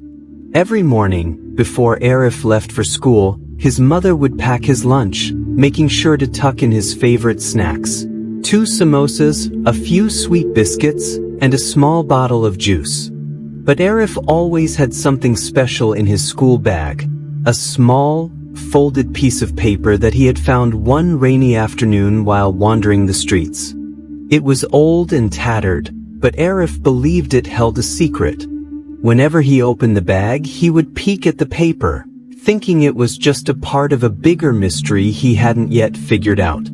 One chilly morning, as Arif was getting ready for school, he felt a strange sense of excitement. He didn't know why, but something about today felt different. His mother handed him his school bag, and he slung it over his shoulder as usual. But as soon as he took his first step out the door, he noticed something odd. The bag felt lighter than usual, almost as if it was floating. Arif paused, looking at his bag with wide eyes.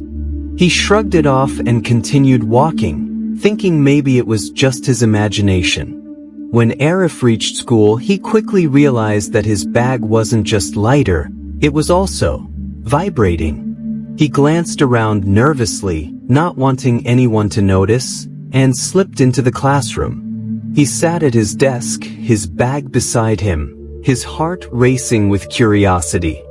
He leaned over, trying to look inside without drawing attention.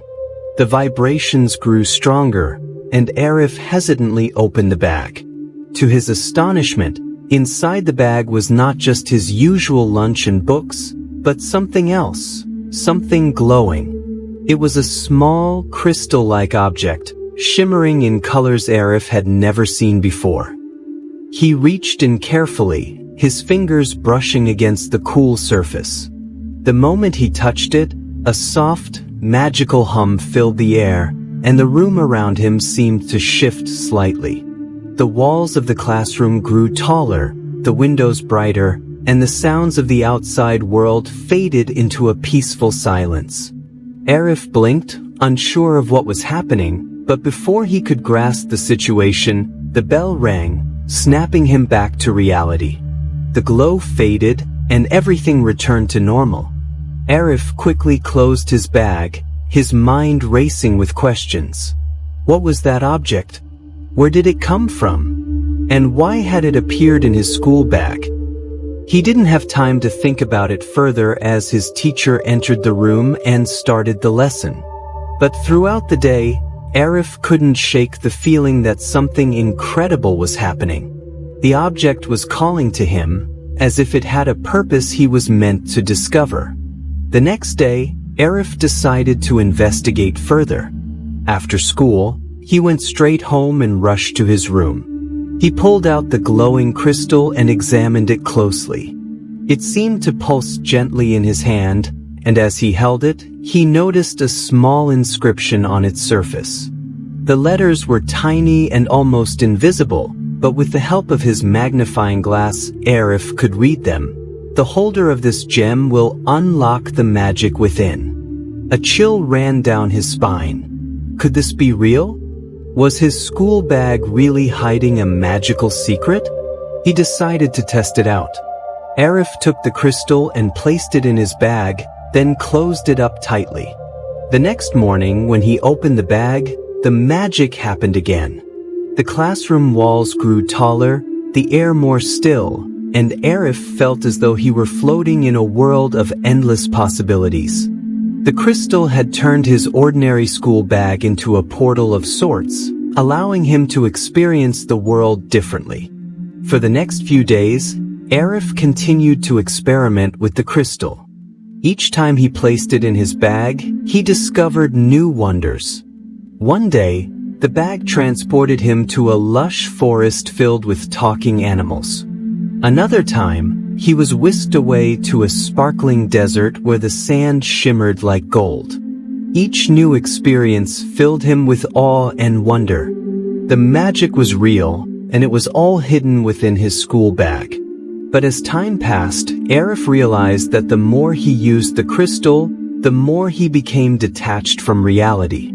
He found himself daydreaming during class, longing for the next magical adventure. His schoolwork began to suffer, and he started neglecting his friends and family. The magic, though captivating, was beginning to take a toll on his life. Arif was torn. He loved the adventures, but he knew he had to find a balance. He couldn't let the magic take over his life completely. One evening, after another extraordinary journey through the crystal, Arif sat alone in his room, contemplating what to do. The school bag was beside him, still glowing faintly. He realized that he had a choice to make. The magic was powerful, but it wasn't everything. He had dreams of becoming a scientist, exploring the real world, and discovering new things. But in order to do that, he had to focus on his studies, his friends, and his family. With a heavy heart, Arif made the decision to lock the crystal away. He placed it in a small wooden box and tucked it at the bottom of his school bag, out of sight. The magic was still there, but Arif knew he had to let go of it for now. He understood that true magic came from within, the magic of hard work, friendship, and love. As the days passed, Arif's life returned to normal. He continued to excel in school, made new friends, and spent time with his family. But every now and then, when he opened his school bag, he would catch a glimpse of the crystal, and for a brief moment, he would smile. He knew that the magic was always there, waiting for him when he was ready, but for now, he was content with the real world, where the greatest adventures were yet to come. On a quiet night, when the world was enveloped in darkness, there was a young girl named Aisha who often found herself lying on the rooftop, staring at the stars. The cool breeze gently whispered through the trees, and the night sky shimmered with millions of stars, each one glowing like a tiny diamond. Aisha had always been fascinated by the stars. To her, they were not just distant specks of light, but storytellers from another world, sharing tales that only the quiet of the night could understand. One particular evening, as Aisha lay there, lost in her thoughts, she noticed something unusual. The stars seemed to twinkle brighter than usual, almost as if they were beckoning her. She squinted her eyes, trying to focus on one star that seemed to shine more intensely. It was as though it was trying to tell her something. Suddenly, a soft voice echoed in the stillness, as if coming from the stars themselves. "Aisha," it whispered, "do you wish to hear our stories?" Aisha sat up quickly, her heart pounding.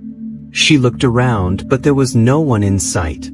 The voice had come from nowhere, yet it felt so real, so close. She looked up again at the star, which now appeared to flicker in a rhythmic pattern. Could it be? Could the stars actually speak? "Yes," Aisha whispered back, unsure of what she was agreeing to but captivated by the thought of listening to tales from the stars. And then, as if in response to her answer, the stars began to twinkle even more brightly. The voice returned, this time clearer, as if it was right beside her. "We are the keepers of stories," the voice said. "And every night we tell tales of those who dream, those who wonder, and those who listen." Aisha felt a warm, comforting sensation as the words washed over her. She closed her eyes, allowing the voice to guide her into the world of stories the stars had to share. The first tale, the voice began, is of a young traveler who wandered through forests and deserts in search of something he could never name. He met many people, some kind, some cruel, but none could give him what he sought. It was only when he stopped looking, when he sat quietly in the heart of a meadow under the moonlight, that he realized what he had been seeking all along was peace. It was not a place or a thing, but a feeling. And in that moment, he found what he had been searching for all along. Aisha listened intently as the voice continued to tell the story. She could imagine the young traveler, his weary face softened by the realization that true peace was something that could only be found within. She could almost hear the rustling of the leaves in the meadow, the gentle hum of the wind carrying the secrets of the world. The second story, the voice said, is about a bird who never learned to fly. For years, it watched other birds soar through the sky, their wings spread wide, free to go wherever they pleased. The bird, however, was afraid. It believed that its wings were too small and too weak. But one day, in the middle of a storm, when the wind howled and the trees bent low, the bird was forced to fly. It was terrified at first, but then something miraculous happened. The bird found that its wings were stronger than it had ever known. It soared higher and higher, cutting through the storm with grace. And in that moment, it realized that sometimes we only learn how strong we truly are when we face our fears. Aisha could feel her heart racing as the voice wove this tale. The image of the bird struggling against the storm yet finding its strength touched her deeply. It reminded her of the fears she had faced in her own life, and how sometimes it was only by confronting them that she could discover her own power. The final story for tonight, the voice continued, is about a quiet river that flowed through a valley. The river had always felt lonely, as it never had anyone to speak to. It passed through the valley, silently watching the mountains, the trees, and the animals, but it never had anyone to share its thoughts with. One day, as the river was flowing through the valley, it came across a rock that was blocking its path. The river could have turned away, but instead, it began to gently flow around the rock. As it did, it noticed something beautiful, a small flower that had bloomed at the base of the rock, its petals soft and delicate. The river realized that sometimes obstacles in our lives are not meant to stop us, but to show us beauty in places we never thought to look. Aisha smiled softly, feeling a sense of peace settle over her. The stories of the stars had filled her heart with warmth and wisdom. She understood now that every challenge, every fear, every moment of uncertainty held within it the potential for growth, discovery, and beauty. The stars had shared their secrets, and she had listened. As the voice faded, Aisha lay back down, gazing up at the night sky. The stars no longer seemed distant and cold, but close, like old friends who had shared their most cherished memories. She knew that whenever she felt lost or uncertain, she could look up at the stars and remember the stories they had told her. And so, under the soft light of the stars, Aisha drifted off to sleep, knowing that the night was not just a time of darkness, but a time when the stars whispered their wisdom, and their stories guided her through the world of dreams. Once upon a time, in a quiet, lush forest where the trees whispered stories of old, there lived a magnificent elephant named Bolu. Bolu was unlike any other elephant in the forest, for he had a secret that only the moonlit nights could reveal. While all the other animals slept peacefully under the blanket of the stars, Bolu would close his eyes and drift into a world unlike any other, a world where he could dance, twirl, and leap in ways that no elephant had ever done before. During the day, Bolu was known for his calm and gentle nature. He would spend his time wandering the forest, helping the smaller animals, drinking from the river, and enjoying the warm sunlight that filtered through the leaves. His large ears would flap lazily, and his trunk would sway gracefully as he moved. No one ever suspected that this mighty creature had dreams of dancing, dreams that were far too delicate for his large body. But every night, as the moon climbed higher in the sky, Bolu's true nature would awaken. As soon as the last animal in the forest had fallen asleep, Bolu would close his eyes, and the magic would begin. In his dreams, he found himself in a vast open meadow, surrounded by shimmering lights and a soft, golden mist. The ground beneath his feet was soft, like a blanket of clouds, and the stars above twinkled with a melody that only he could hear. It was here, in this dream world, that Bolu could move like no other elephant could. His massive legs, usually slow and heavy, would become light and nimble, his large feet gliding across the soft ground with elegance. In this dream world, Bolu would dance. He would twirl in circles, his trunk swirling in the air, and his body moving gracefully with a rhythm that seemed to come from the very earth itself. His ears flapped like wings, catching the gentle breeze as he spun, creating a symphony of motion that filled the meadow. The stars above would shine brighter, and the moon would cast its soft glow over the dance floor, as if the very night was watching in awe of his graceful moves. Each night, Bolu's dreams became more vivid, more real. The meadow seemed to stretch on forever, and the music in his heart grew louder. He felt free, as if he could fly across the sky or leap over mountains. In his dreams, he was not just an elephant. He was a dancer, a performer who could fill the world with joy and beauty. But when the sun began to rise, the dreams would fade. Bolu would slowly open his eyes, finding himself back in the familiar forest, his massive body lying on the soft ground. The morning light would filter through the trees, and the animals would begin to stir, waking from their slumbers. Bolu would slowly rise, stretching his legs and shaking the sleep from his body. The world of dreams would slip away, leaving only the quiet forest behind. Despite the beauty of his dreams, Bolu never told anyone about them. He feared that the other animals would laugh at him or think him foolish. How could an elephant, known for his strength and size, ever be a dancer? He kept his secret to himself, content to dance only in his dreams. One evening, as the moon began to rise, Bolu felt a strange sense of longing. His heart ached with the desire to share his dreams, to show the world the grace and beauty he had discovered within himself. And so, he made a decision. That night, when the moon was high in the sky, Bolu would not only dream of dancing, he would dance for real. As the forest slept, Bolu began to move. His feet, heavy and large, began to lift off the ground, one step at a time.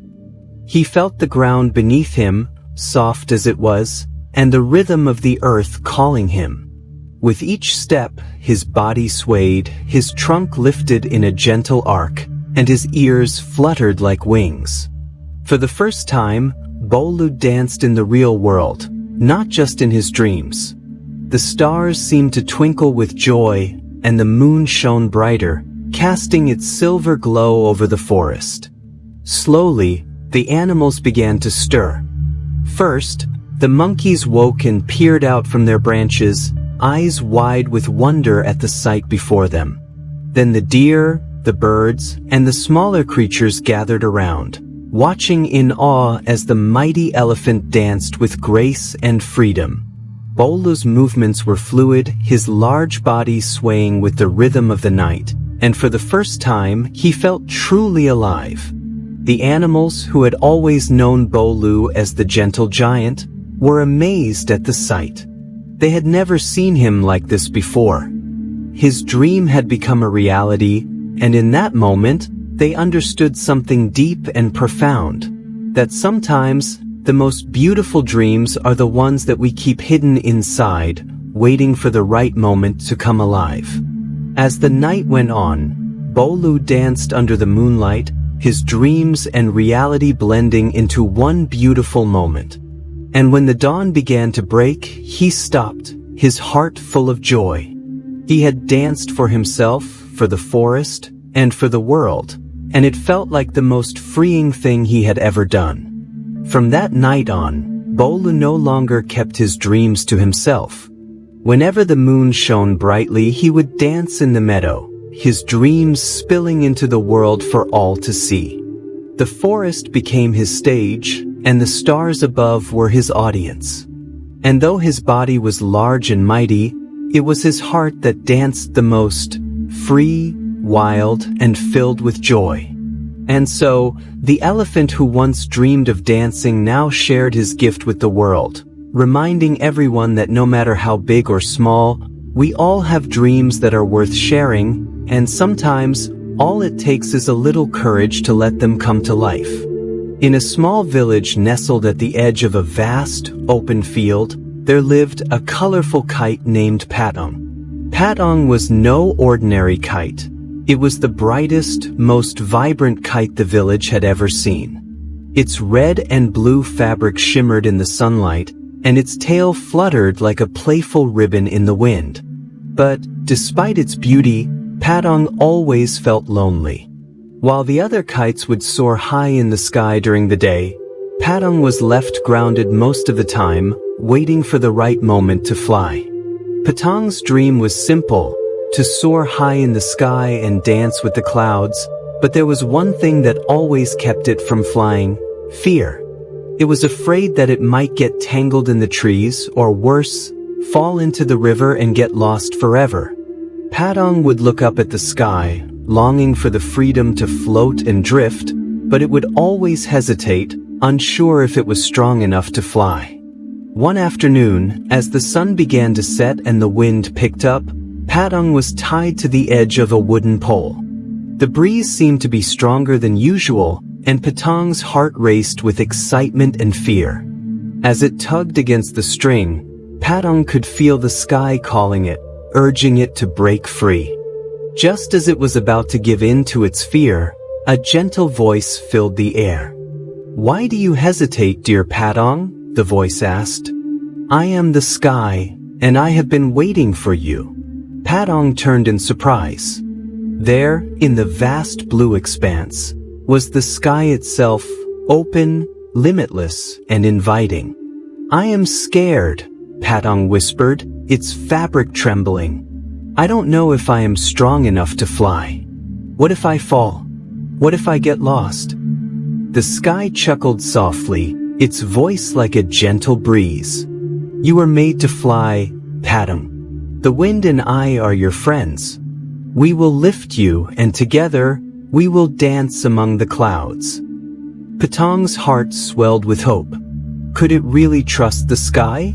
Could it let go of its fears and soar? With a deep breath, Patong allowed itself to be lifted by the wind. The string tightened as it rose into the air, and for a moment, it felt like a bird spreading its wings for the first time. The sky welcomed Patong with open arms, and the wind gently guided it higher and higher. The world below became a distant memory as Patong rose into the vastness of the sky. Up above, Patong felt free, free from its fears, free from the weight of the world below. The sky and the wind became its closest companions, supporting and encouraging it every step of the way. As Patong soared higher, it could hear the soft whispers of the wind, telling it stories of distant lands and adventures yet to be had. The sky was full of wonders. Patong danced with the clouds, floated through the soft rays of the setting sun, and twirled in the breeze. The higher it went, the more alive it felt. It was no longer just a kite. It was a part of the sky, a friend to the wind, a companion to the clouds. The world below was small and insignificant compared to the vast beauty of the sky above. As the day turned to night, Patong felt a sense of peace. The stars began to twinkle, and the moon cast a soft glow over the land. The wind began to slow, and Patong knew that it was time to return to the earth. Gently, the sky lowered Patong, bringing it back to the village. When Patong landed, it no longer felt lonely or afraid. It had found its place in the sky, and it knew that it could always return there whenever it wished. The sky, with its endless expanse and warm embrace, was now Patong's true home. And every time the wind picked up, Patong would rise again, ready to dance among the clouds, knowing that the sky would always be there to lift it higher. From that day forward, Patong and the sky became inseparable friends. They shared the same dreams, the same hopes, and the same freedom. And as long as Patong had the courage to let go of its fears, it knew it would always be able to soar in the sky, forever dancing with the wind and the clouds. Every night, when the world would sink into the stillness of sleep, there was one constant companion who remained awake: the moon. It wasn't just any moon, but one that had a secret, a mystery of its own. It would shine brightly in the sky, casting its soft glow on the earth below. But to the people of the village, it seemed as if it had its own life, its own personality. This moon didn't just illuminate the night, it spoke to the hearts of those who listened carefully. In a small village nestled between the hills, lived a young girl named Aisha. Every evening, after her long day of helping her mother with the household chores, she would sit by the window and gaze at the moon. Her room was quiet, filled only with the sound of the soft breeze brushing against the window and the faint chirp of crickets. But there was something magical about that moon. Every night, she would talk to it, sharing her dreams, her fears, her joys, and her sorrows, even though she knew no one would answer. Or so she thought. One particular night, as Aisha sat by the window, the moon seemed brighter than ever before. It wasn't just casting its usual soft glow. It was as if it was alive, pulsating with energy, responding to her presence. She couldn't help but feel drawn to it, as if the moon were beckoning her to speak. Hesitant at first, she whispered into the night, "I don't know what to do, dear moon. My heart feels so heavy. I wish I could do something for my family, but I feel so small. I don't think I'm enough." To her surprise, the moon's light grew even brighter, and for a brief moment, it seemed to shine directly into her heart, warming her from the inside. A gentle voice, soft like the wind, whispered back, "Aisha, why do you doubt yourself? You're not small, my child. Your heart is filled with endless love and strength. It is the love you carry that gives you power. You are enough." Aisha's eyes widened in disbelief. Was she imagining things? Was it really the moon speaking to her? But the warmth that spread through her was undeniable, and somehow, deep down, she felt a strange comfort, as if the moon had always been watching over her. The next night, Aisha returned to her window, her heart still unsure, but this time with more hope. She spoke again to the moon, her voice a little stronger. "Moon, I still don't know how to help my family. Things are hard and sometimes I feel so lost. How can I be the strength they need?" The moon, now brighter and more luminous than ever, responded again, its voice a soft melody in the cool night air. "Aisha, strength does not always look like what you think. It is not about grand actions or big gestures. It is about being there for the ones you love, about sharing a smile, a word, a touch. Your presence is strength. Your love is strength." Aisha smiled, a tear slipping down her cheek. She hadn't realized that she was already doing so much for her family. She had been the one who had stayed up late to help her younger brother with his schoolwork. She had been the one who comforted her mother when things felt overwhelming. The moon had reminded her of something she had forgotten, that strength doesn't always come from grand victories but from the simple, everyday acts of love and kindness. As the days passed, Aisha's connection with the moon grew deeper. Every night, she would sit by the window, and the moon would talk to her, comforting her, guiding her, and reminding her of her worth. The moon would listen patiently as she poured out her heart, and it would speak words that soothed her soul. Aisha began to feel a sense of peace that she had never known before. The moon had become her confidant, her friend, the one who always understood her. One night, after a particularly difficult day, Aisha sat by the window, feeling defeated. Her family was struggling, and she didn't know how much longer they could hold on. She whispered into the night, "I don't know if I can keep going. I don't know how much more I can take." The moon, now a silver crescent in the dark sky, whispered back, its voice gentle and full of love, "Aisha, even the darkest night will eventually give way to dawn. You are never alone. I will always be here, watching over you, guiding you. When you feel lost, look up at me, and know that you have the strength within you to keep going." The warmth of the moon's light filled her heart, and for the first time in a long while, Aisha felt a spark of hope. The moon had shown her that even in her moments of doubt and despair, there was always a source of light, a reminder of her own inner strength. From that night forward, Aisha no longer doubted herself. She knew that she was never truly alone. The moon, with its soft glow, would always be there to listen to her heart, to offer her guidance, and to remind her of the love and strength that lived within her. And as she continued to care for her family, she realized that the moon was right. Strength wasn't just about fixing everything. It was about being there, showing up, and never giving up, no matter how hard things became. As the years went by, Aisha would often find herself gazing at the moon, knowing that no matter where life took her, she would always have a friend in the sky, someone who would listen and offer her the wisdom to keep going. The moon, with its quiet, comforting presence, had taught her one of life's most important lessons, that the heart, when filled with love, is never truly alone.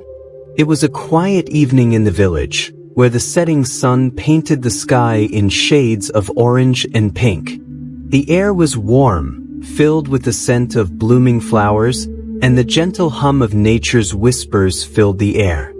At the far end of the village, near an old, quiet park, stood a swing, an old wooden swing tied to a large tree, its ropes weathered with time, but still strong enough to carry anyone who dared to sit on it. For as long as she could remember, little Zainab had always found herself drawn to this swing. Her feet would run to it every day after school, her heart full of excitement as she rushed to the playground.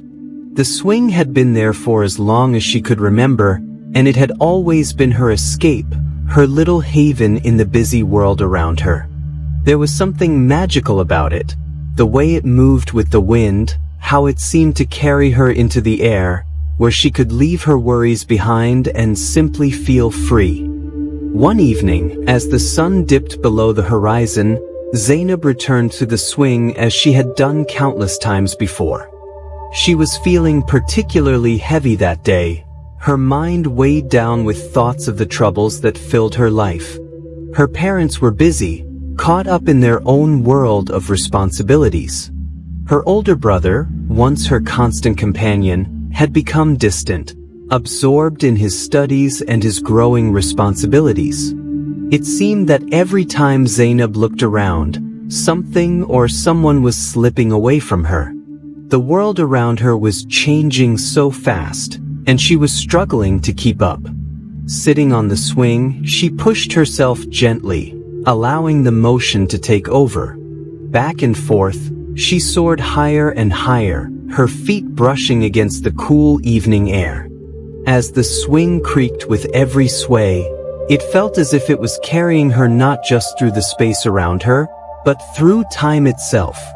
The wind, like an invisible hand, brushed through her hair, carrying with it whispers from the past, whispers from memories long gone. With every swing, Zainab found herself traveling back in time. She could hear the laughter of children who had played here long before her. She could see the old park as it once was, bustling with people, filled with life. The swing, in its gentle motion, seemed to carry the echoes of all those who had sat on it, all the lives that had passed through this small, humble place. She felt as if she was not just sitting on the swing, but was becoming a part of the story of this park, a story that had spanned generations. Her eyes closed as she allowed the swing to carry her further back. She could see her mother, young and vibrant, pushing her on this very swing. She could see her father, standing by the tree, laughing as he watched her play. Her heart swelled with nostalgia as she remembered the simpler times when the world felt a little bit slower, a little bit kinder. Back then, it seemed like everything was just right, and the swing had been a constant, a comforting reminder that time, while it moved forward, would always hold pieces of the past. The swing slowed, and Zainab's feet touched the ground once more. She opened her eyes, only to find herself no longer in the present moment. It was as if time itself had paused, leaving her suspended between then and now.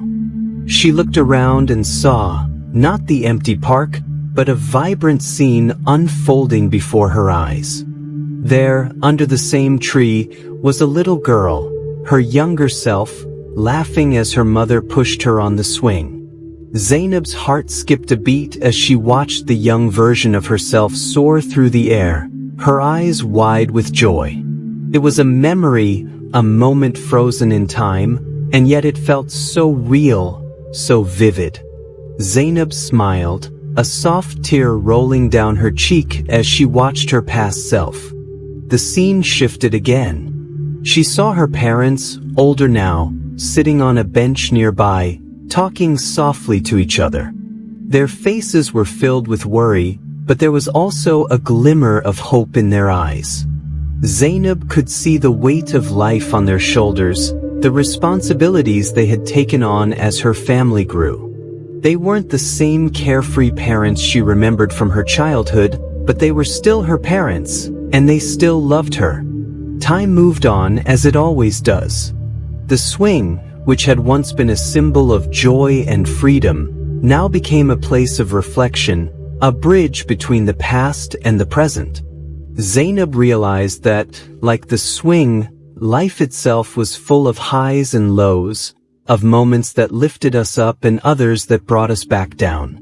And yet, through it all, there was a certain beauty in the motion, the way time moved us forward, even when we didn't feel ready. Zainab stood up from the swing, her heart lighter than before. The breeze had picked up, swirling around her as if the very air itself was breathing a sigh of relief. She looked up at the sky, now dotted with stars, and whispered, "Thank you." As she walked away from the swing, Zainab knew that she couldn't hold on to the past forever. Things would continue to change, as they always do. But she had learned something valuable that night. The swing had shown her that while time would move on, the memories, the love, and the lessons from the past would always be with her, nestled deep within her heart. Time, after all, was not something to fear, but something to embrace, for it carried the stories of who we were and who we would become. And so, as Zainab made her way back home, she carried with her the understanding that every moment, every experience, was part of the grand story of life. The swing, with its creaking ropes and gentle sway, had reminded her of the beauty of time, and how, in the end, all of us are part of the same eternal journey.